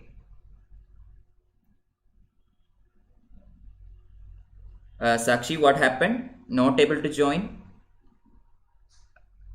Are you able to see the test button underneath the screen? Please click that test button and you can see the join quiz button. Okay, and in that button, when you click, you will be asked to enter a code. You can give this 180552. Once you do that, you can enter, or you will automatically enter into the quiz. Third question, which of the following statements is or are correct regarding Pochampalli Ikat? 1. They have traditional geometric patterns in Ikat style of dyeing. 2. Pochampalli sarees received geographical indication tag. 3. It has found place in UNESCO tentative list of World Heritage Sites. Okay, Sakshi, let me know if you have any, if you are facing further troubles, okay? I request everybody who are watching this session using the YouTube kindly to switch over to Unacademy learning app and participate in this quiz directly. Okay, I mean by participating you can actually get written answers at the end of this test in the app itself. The detailed explanation will be given to you in a written form in the app. Okay, so please participate using the Unacademy learning app. Fourth question, consider the following art of puppetry in Indian subcontinent. The Kunthei puppeteer from Kerala is an example of string puppetry. 2. Puppets from Tamil Nadu known as Bommalatam combine the techniques of both road and string puppets. 3. Gommayetta are stylized and designed like the characters of Yakshagana.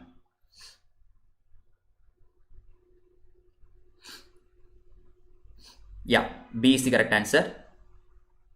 Ashu Tandon has joined.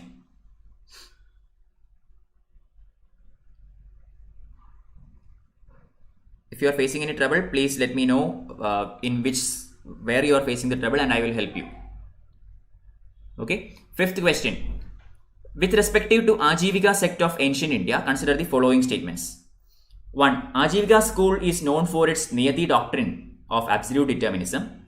2. Shankaracharya, a contemporary of Buddha, was the founder of Ajivika sect.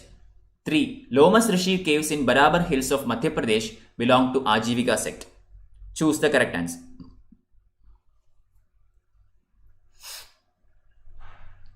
Okay, fifth question.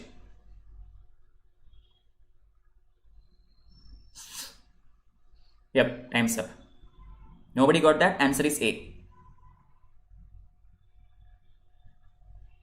Everybody going for option D there, but correct answer is option A.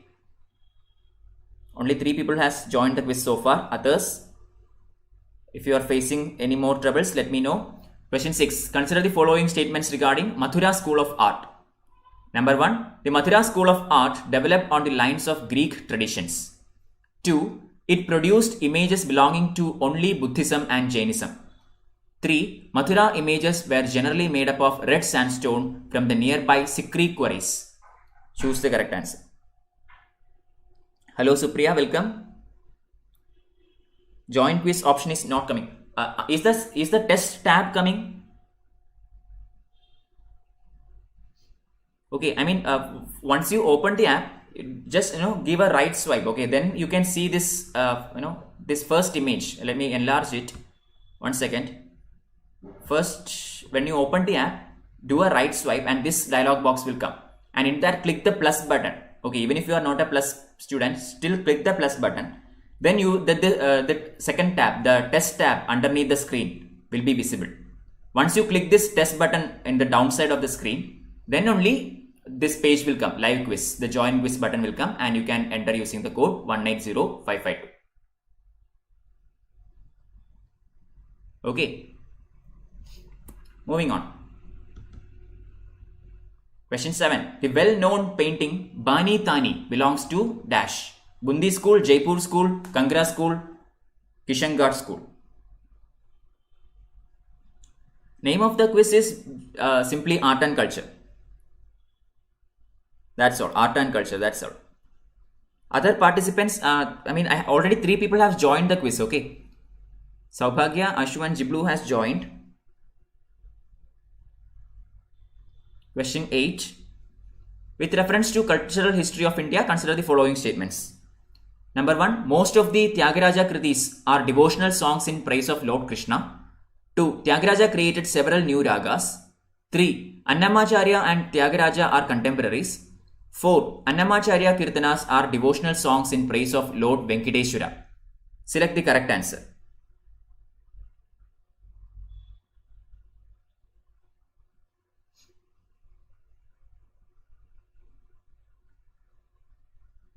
Okay, 8th question.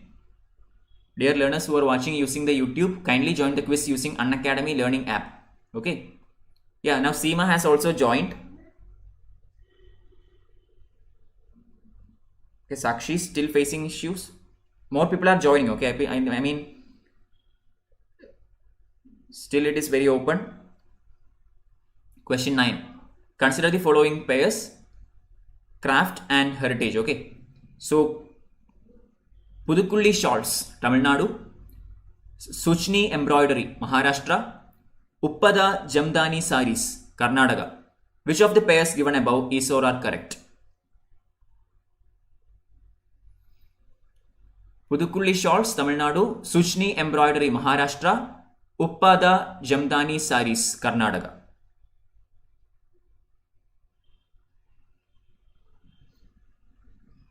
Time is up. 0% got that correct. Let me again tell you the method to join the quiz. Open the Unacademy learning app, do a right swipe, and in the when a window comes up, click the plus button. Even if you are not a plus subscriber, just click the plus button, and once you do that, the test button will be visible towards the bottom of your screen. The test button. Click that according to this arrow. Okay, and then in the live quiz page, you can see the join quiz button. Hit it and enter the code 180552. Okay. So which of the following statements is or are correct regarding Ellora caves? 1. Ellora caves located in the state of Andhra Pradesh has 34 Buddhist, Brahmanical and Jainist caves. At Ellora, triple-storied caves have been excavated. Very simple question. That B is the correct answer. Yes, 33% getting it. Very good.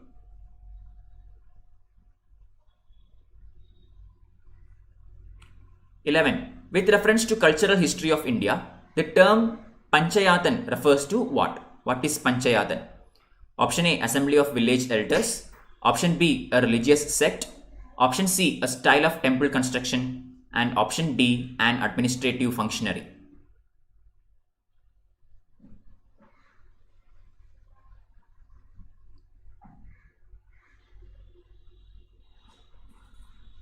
Srisindra Devi, okay, that's fine. Okay, I mean, just Srisindra Devi, just join the quiz if possible. Okay, I mean, if you join the quiz and at least attempt one question, then you can get the answer key at the end.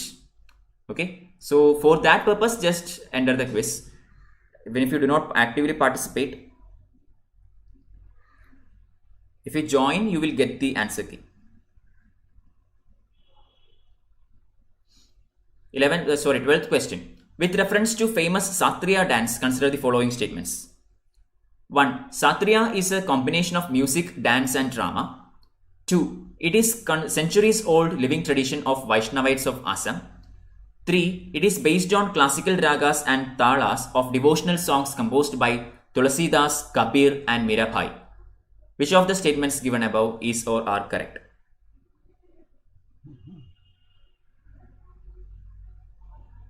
Sakshi is still facing trouble. Sakshi, can you just restart the app? Just close the app completely rather than minimizing. Just close it completely and restart the app. Okay, and then follow the procedures once more because already 4-5 people have joined. Okay.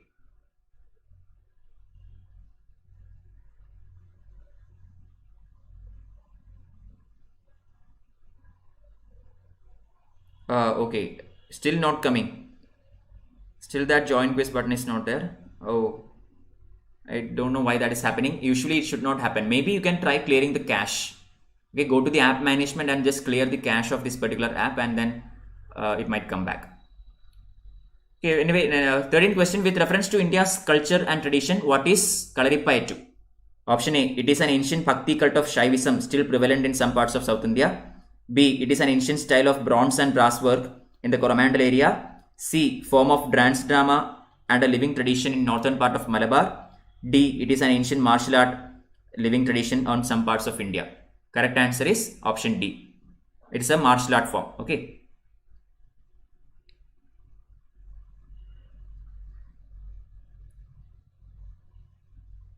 Question 14. Every year, a month-long ecology important campaign or festival is held during which certain communities or tribes plant saplings of fruit-bearing trees. Which of the following are such communities or tribes?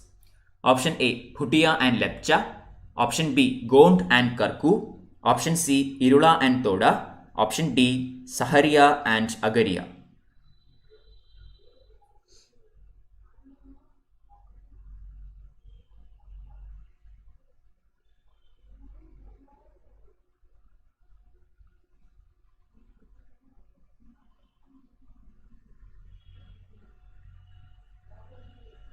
Yeah, B is the correct answer.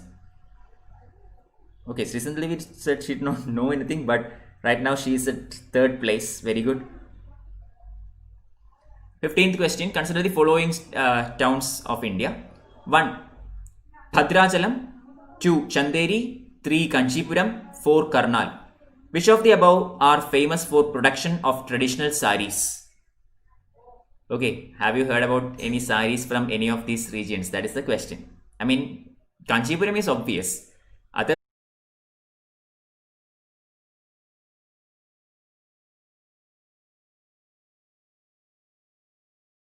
Sorry for that. There has been some network issues. I was trying to fix that for the past 3 minutes. Okay. Anyway, we are continuing. 24th question is on the board for art and culture. Consider the following statements about Thumri style of music. 1. In the Thumri style of music, the rhythm plays a very are based on fond, subtle and naughty constructions. 2. Originated from the folk songs of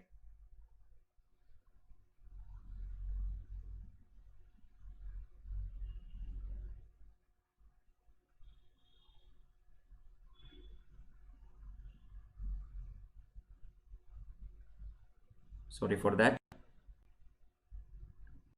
20th question. Who among the following is the first Indian woman who produced and directed her own film in 1926 titled Bulbul-e Paristan?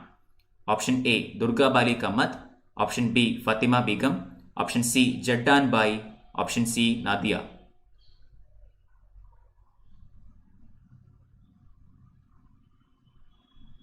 Choose the correct answer.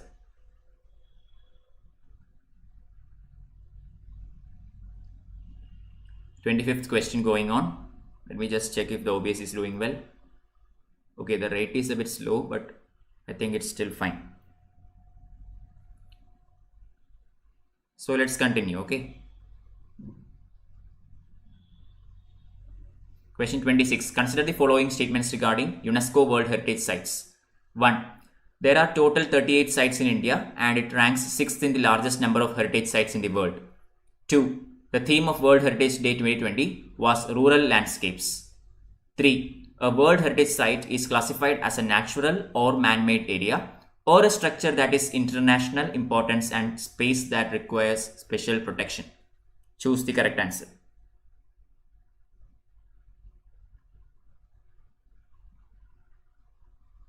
Question number 26.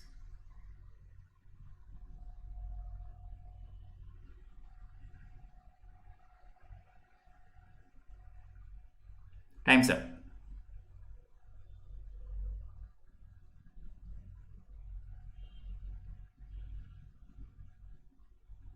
Question number 27.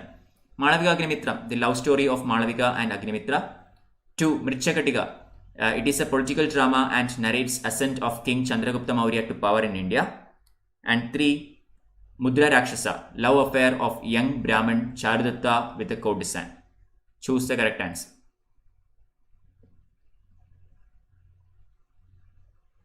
Question 27.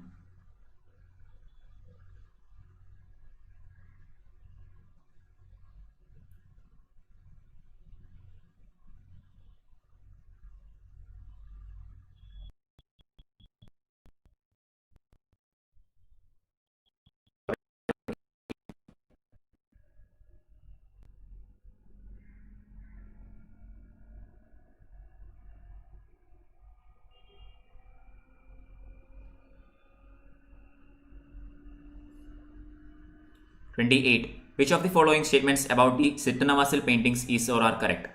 Number 1. These paintings represent one of the best cave paintings of early medieval India based on Buddhist thought and ideologies. 2. These paintings date to the Pandyan period, that is 9th century AD. Select the correct answer.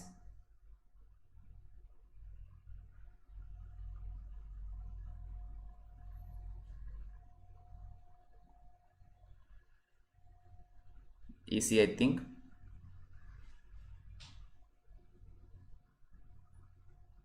Question. We have 50 questions, okay?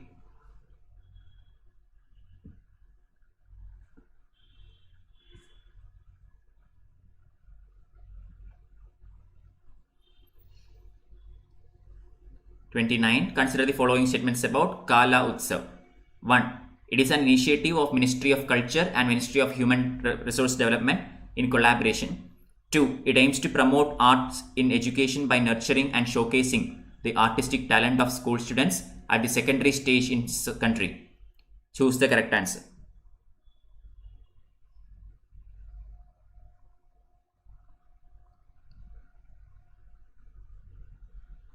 Okay.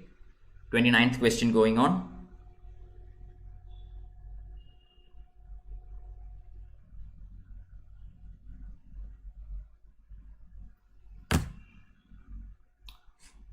I hope the network issue is resolved temporarily at least.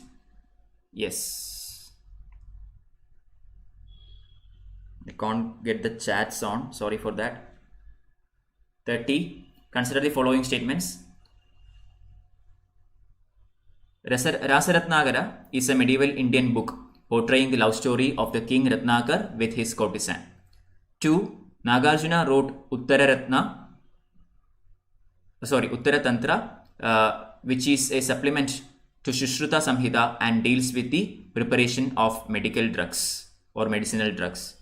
Which of the statements given above is or are correct?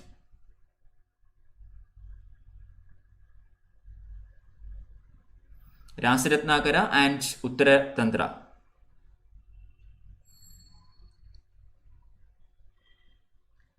$20 more questions to go after this. We have completed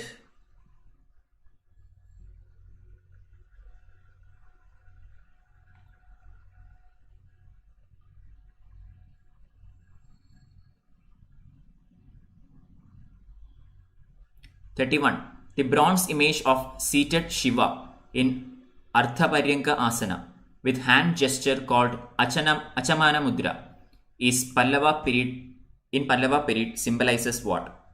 Creation and preservation of the universe. Lord Shiva is about to drink poison. End of the world. Kicking away the veil of illusion from the devotee's mind.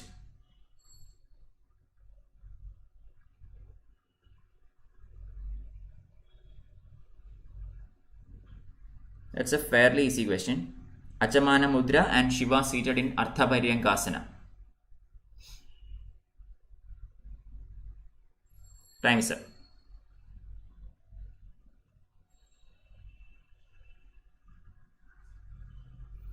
32. Consider the following pairs of Indian theatre and stage to which belong. Swang, Haryana.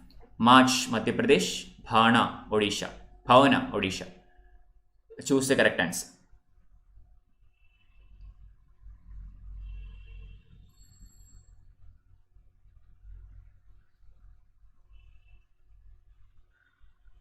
Fairly simple question.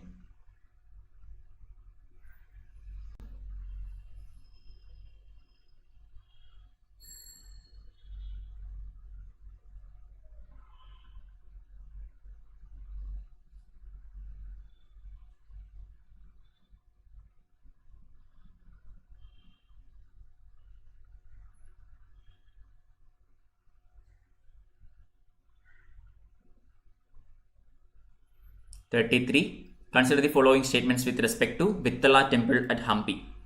1. Temple is dedicated to Lord Narasimha, the fierce avatara of Hindu god Vishnu. 2. It was built in 15th century during the reign of King Devaraya II of Vijayanagara Empire. 3. It is located near the banks of Tungabhadra river.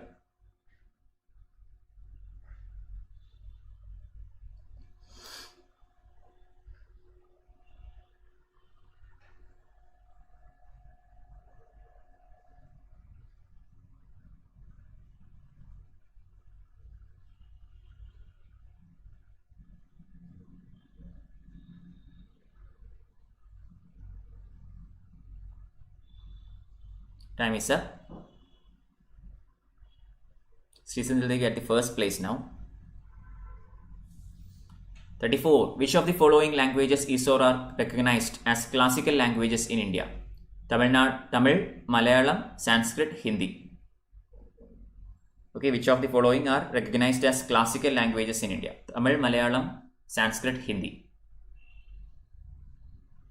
1 and 3 are there for sure. Okay, 1 and 3 are there. 4 is not there. Question is Malayalam there?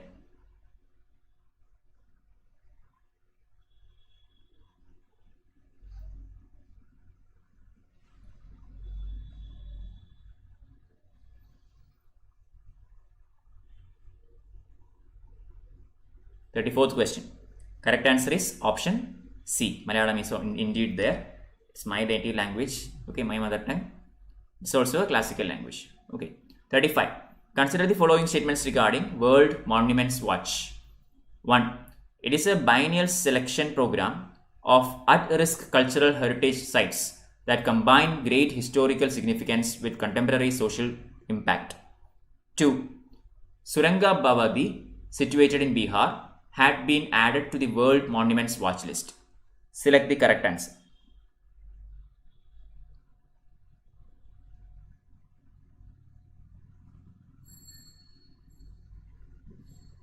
Five seconds to go.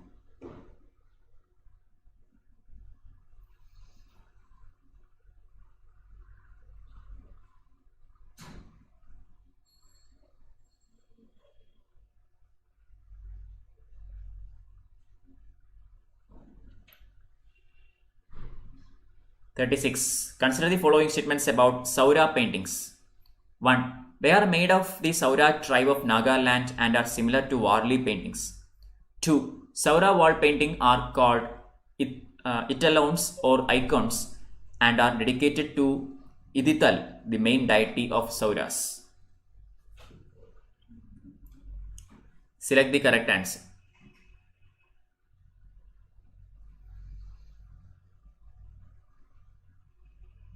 Regarding the Saura paintings, choose the correct answer.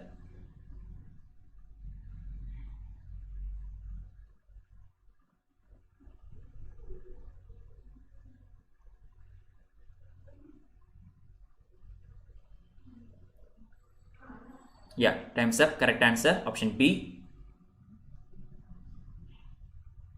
The famous story of Heer Rancha was composed by whom? Very simple question. Heer Rancha.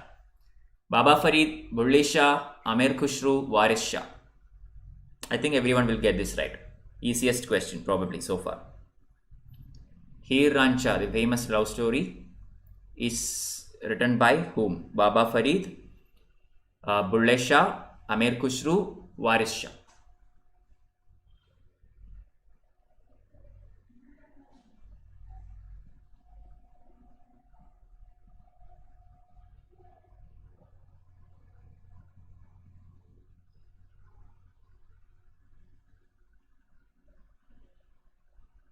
Yeah, time's up.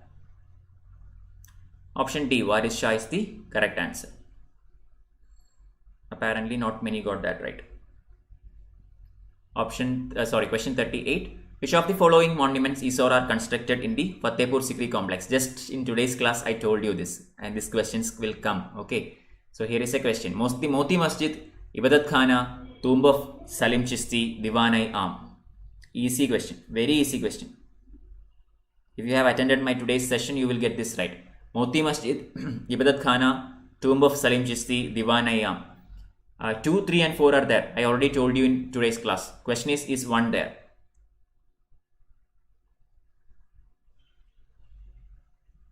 Oh my god. From the options you can eliminate also. So the answer is right there.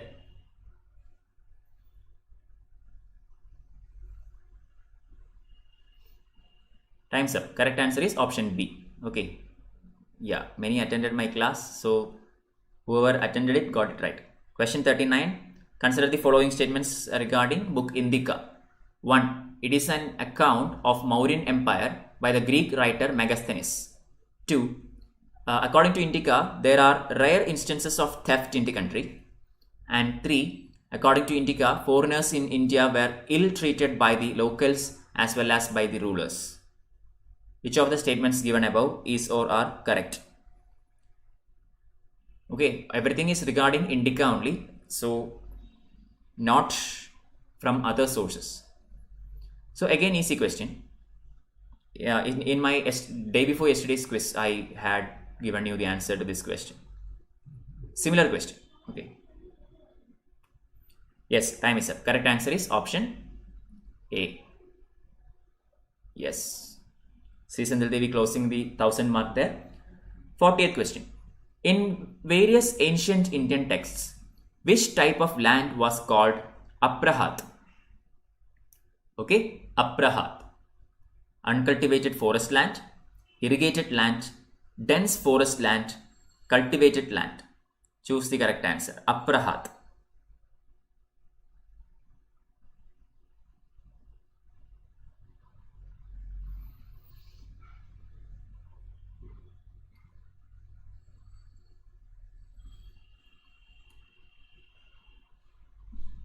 I'm using the Geo network now. Okay, the other one, and my broadband is down. Okay.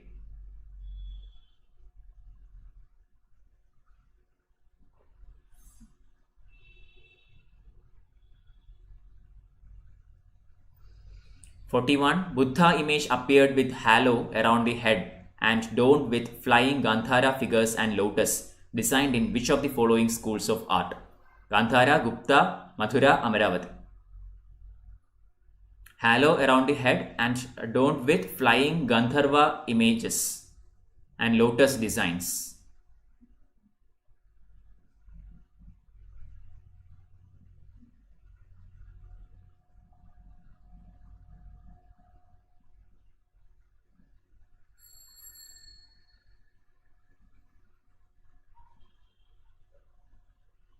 For the first question. Time is up. After this, we have about 9 more questions. Seema Shetty getting into the top 3. 42nd question. Under whose reign the Mughal school of paintings was firmly established? Humayun, Akbar, Jahangir, Shah Jahan. Another easy question. Under whose reign the Mughal school of paintings was firmly established?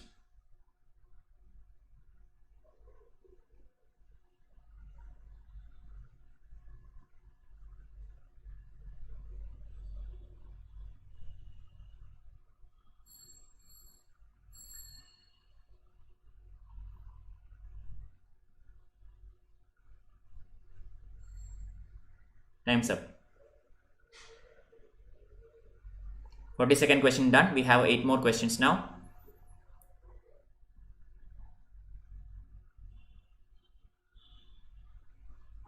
Consider the following statements regarding Deccani School of Painting. 1. Ahmednagar painting belongs to Deccani School of Painting. 2. Lady with Myna Bird painting is an important exhibition of Golconda School of Painting. 3. Treatment of gold sky and landscape is an indigenous technique of Deccani School of Painting. Choose the correct answer.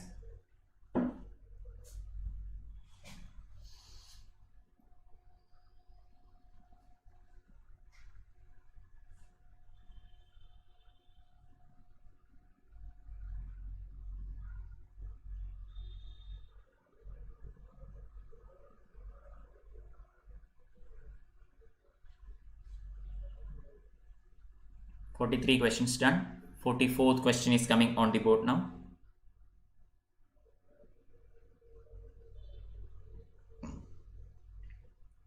Consider the following statements regarding Hamzanama. 1. It is the first work of Mughal school. 2. Tutinama is more developed and refined than Hamzanama.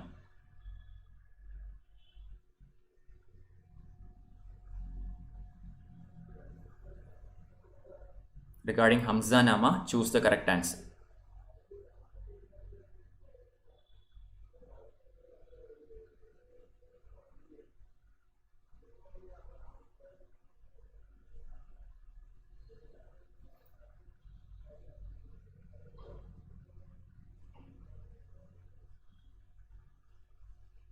Time's up.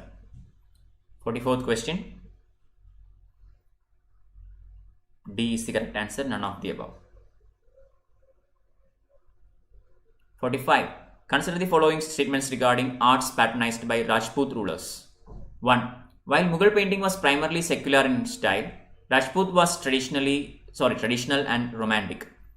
2. Rajput rulers did not accept the artists of the Mughal Code. Choose the correct answer.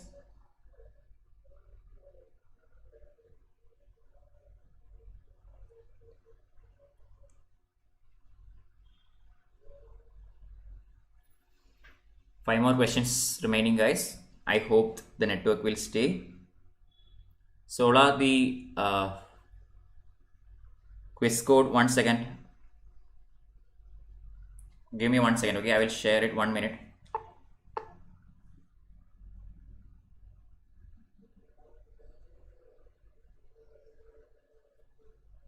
$180,552, okay? Due to some network issues, I had to redo something, that's why it's gone.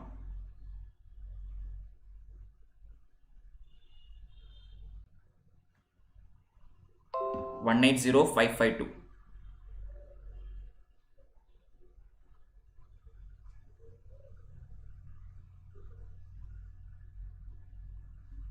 I'll put it here, okay? 1 second.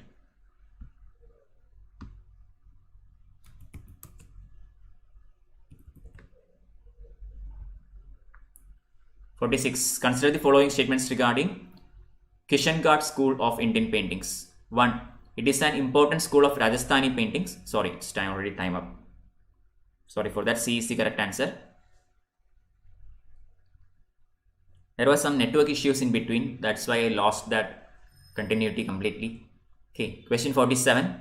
Consider the following statements regarding Banjara embroidery. 1. Lambada tribes of Andhra Pradesh master in this embroidery. 2. It encompasses the use of mirrors and beadworks. 3. Motifs of this embroidery are generally highlighted by cross stitch. Choose the correct answer.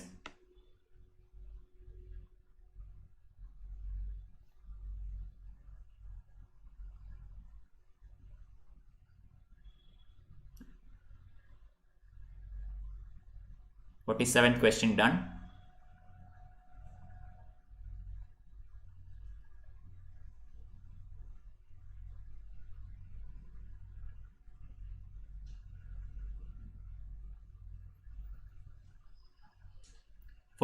Consider the following statements about Zardosi embroidery. 1. This form of embroidery came to India from Persia. 2. its name is derived from the word zar, which means gold. Choose the correct answer. Zardosi embroidery.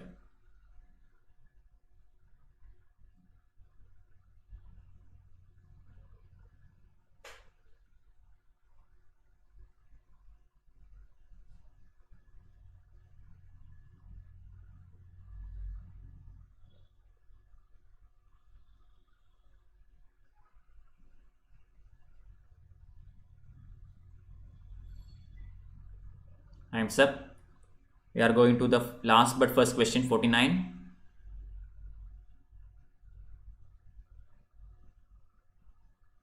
Which of the following statements is or are correct about Barabar caves? Okay. 1. They are the oldest surviving rock cut caves in India. 2. The caves were used by ascetics from Ajivika sect. Ascetics from Ajivika sect. Really sorry. Question statement 3. Guptas constructed these caves during 5th century AD.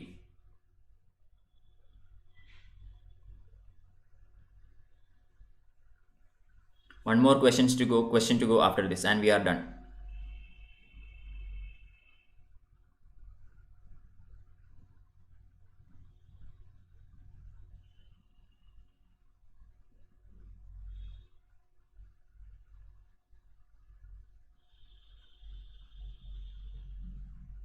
Now to the last question for the day.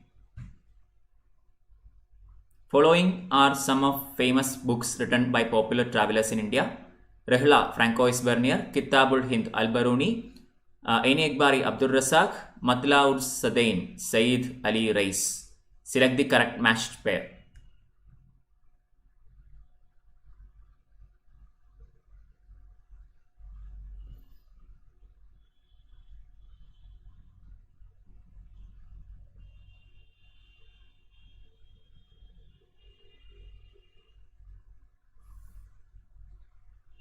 Last question. This is the last question for the day, okay?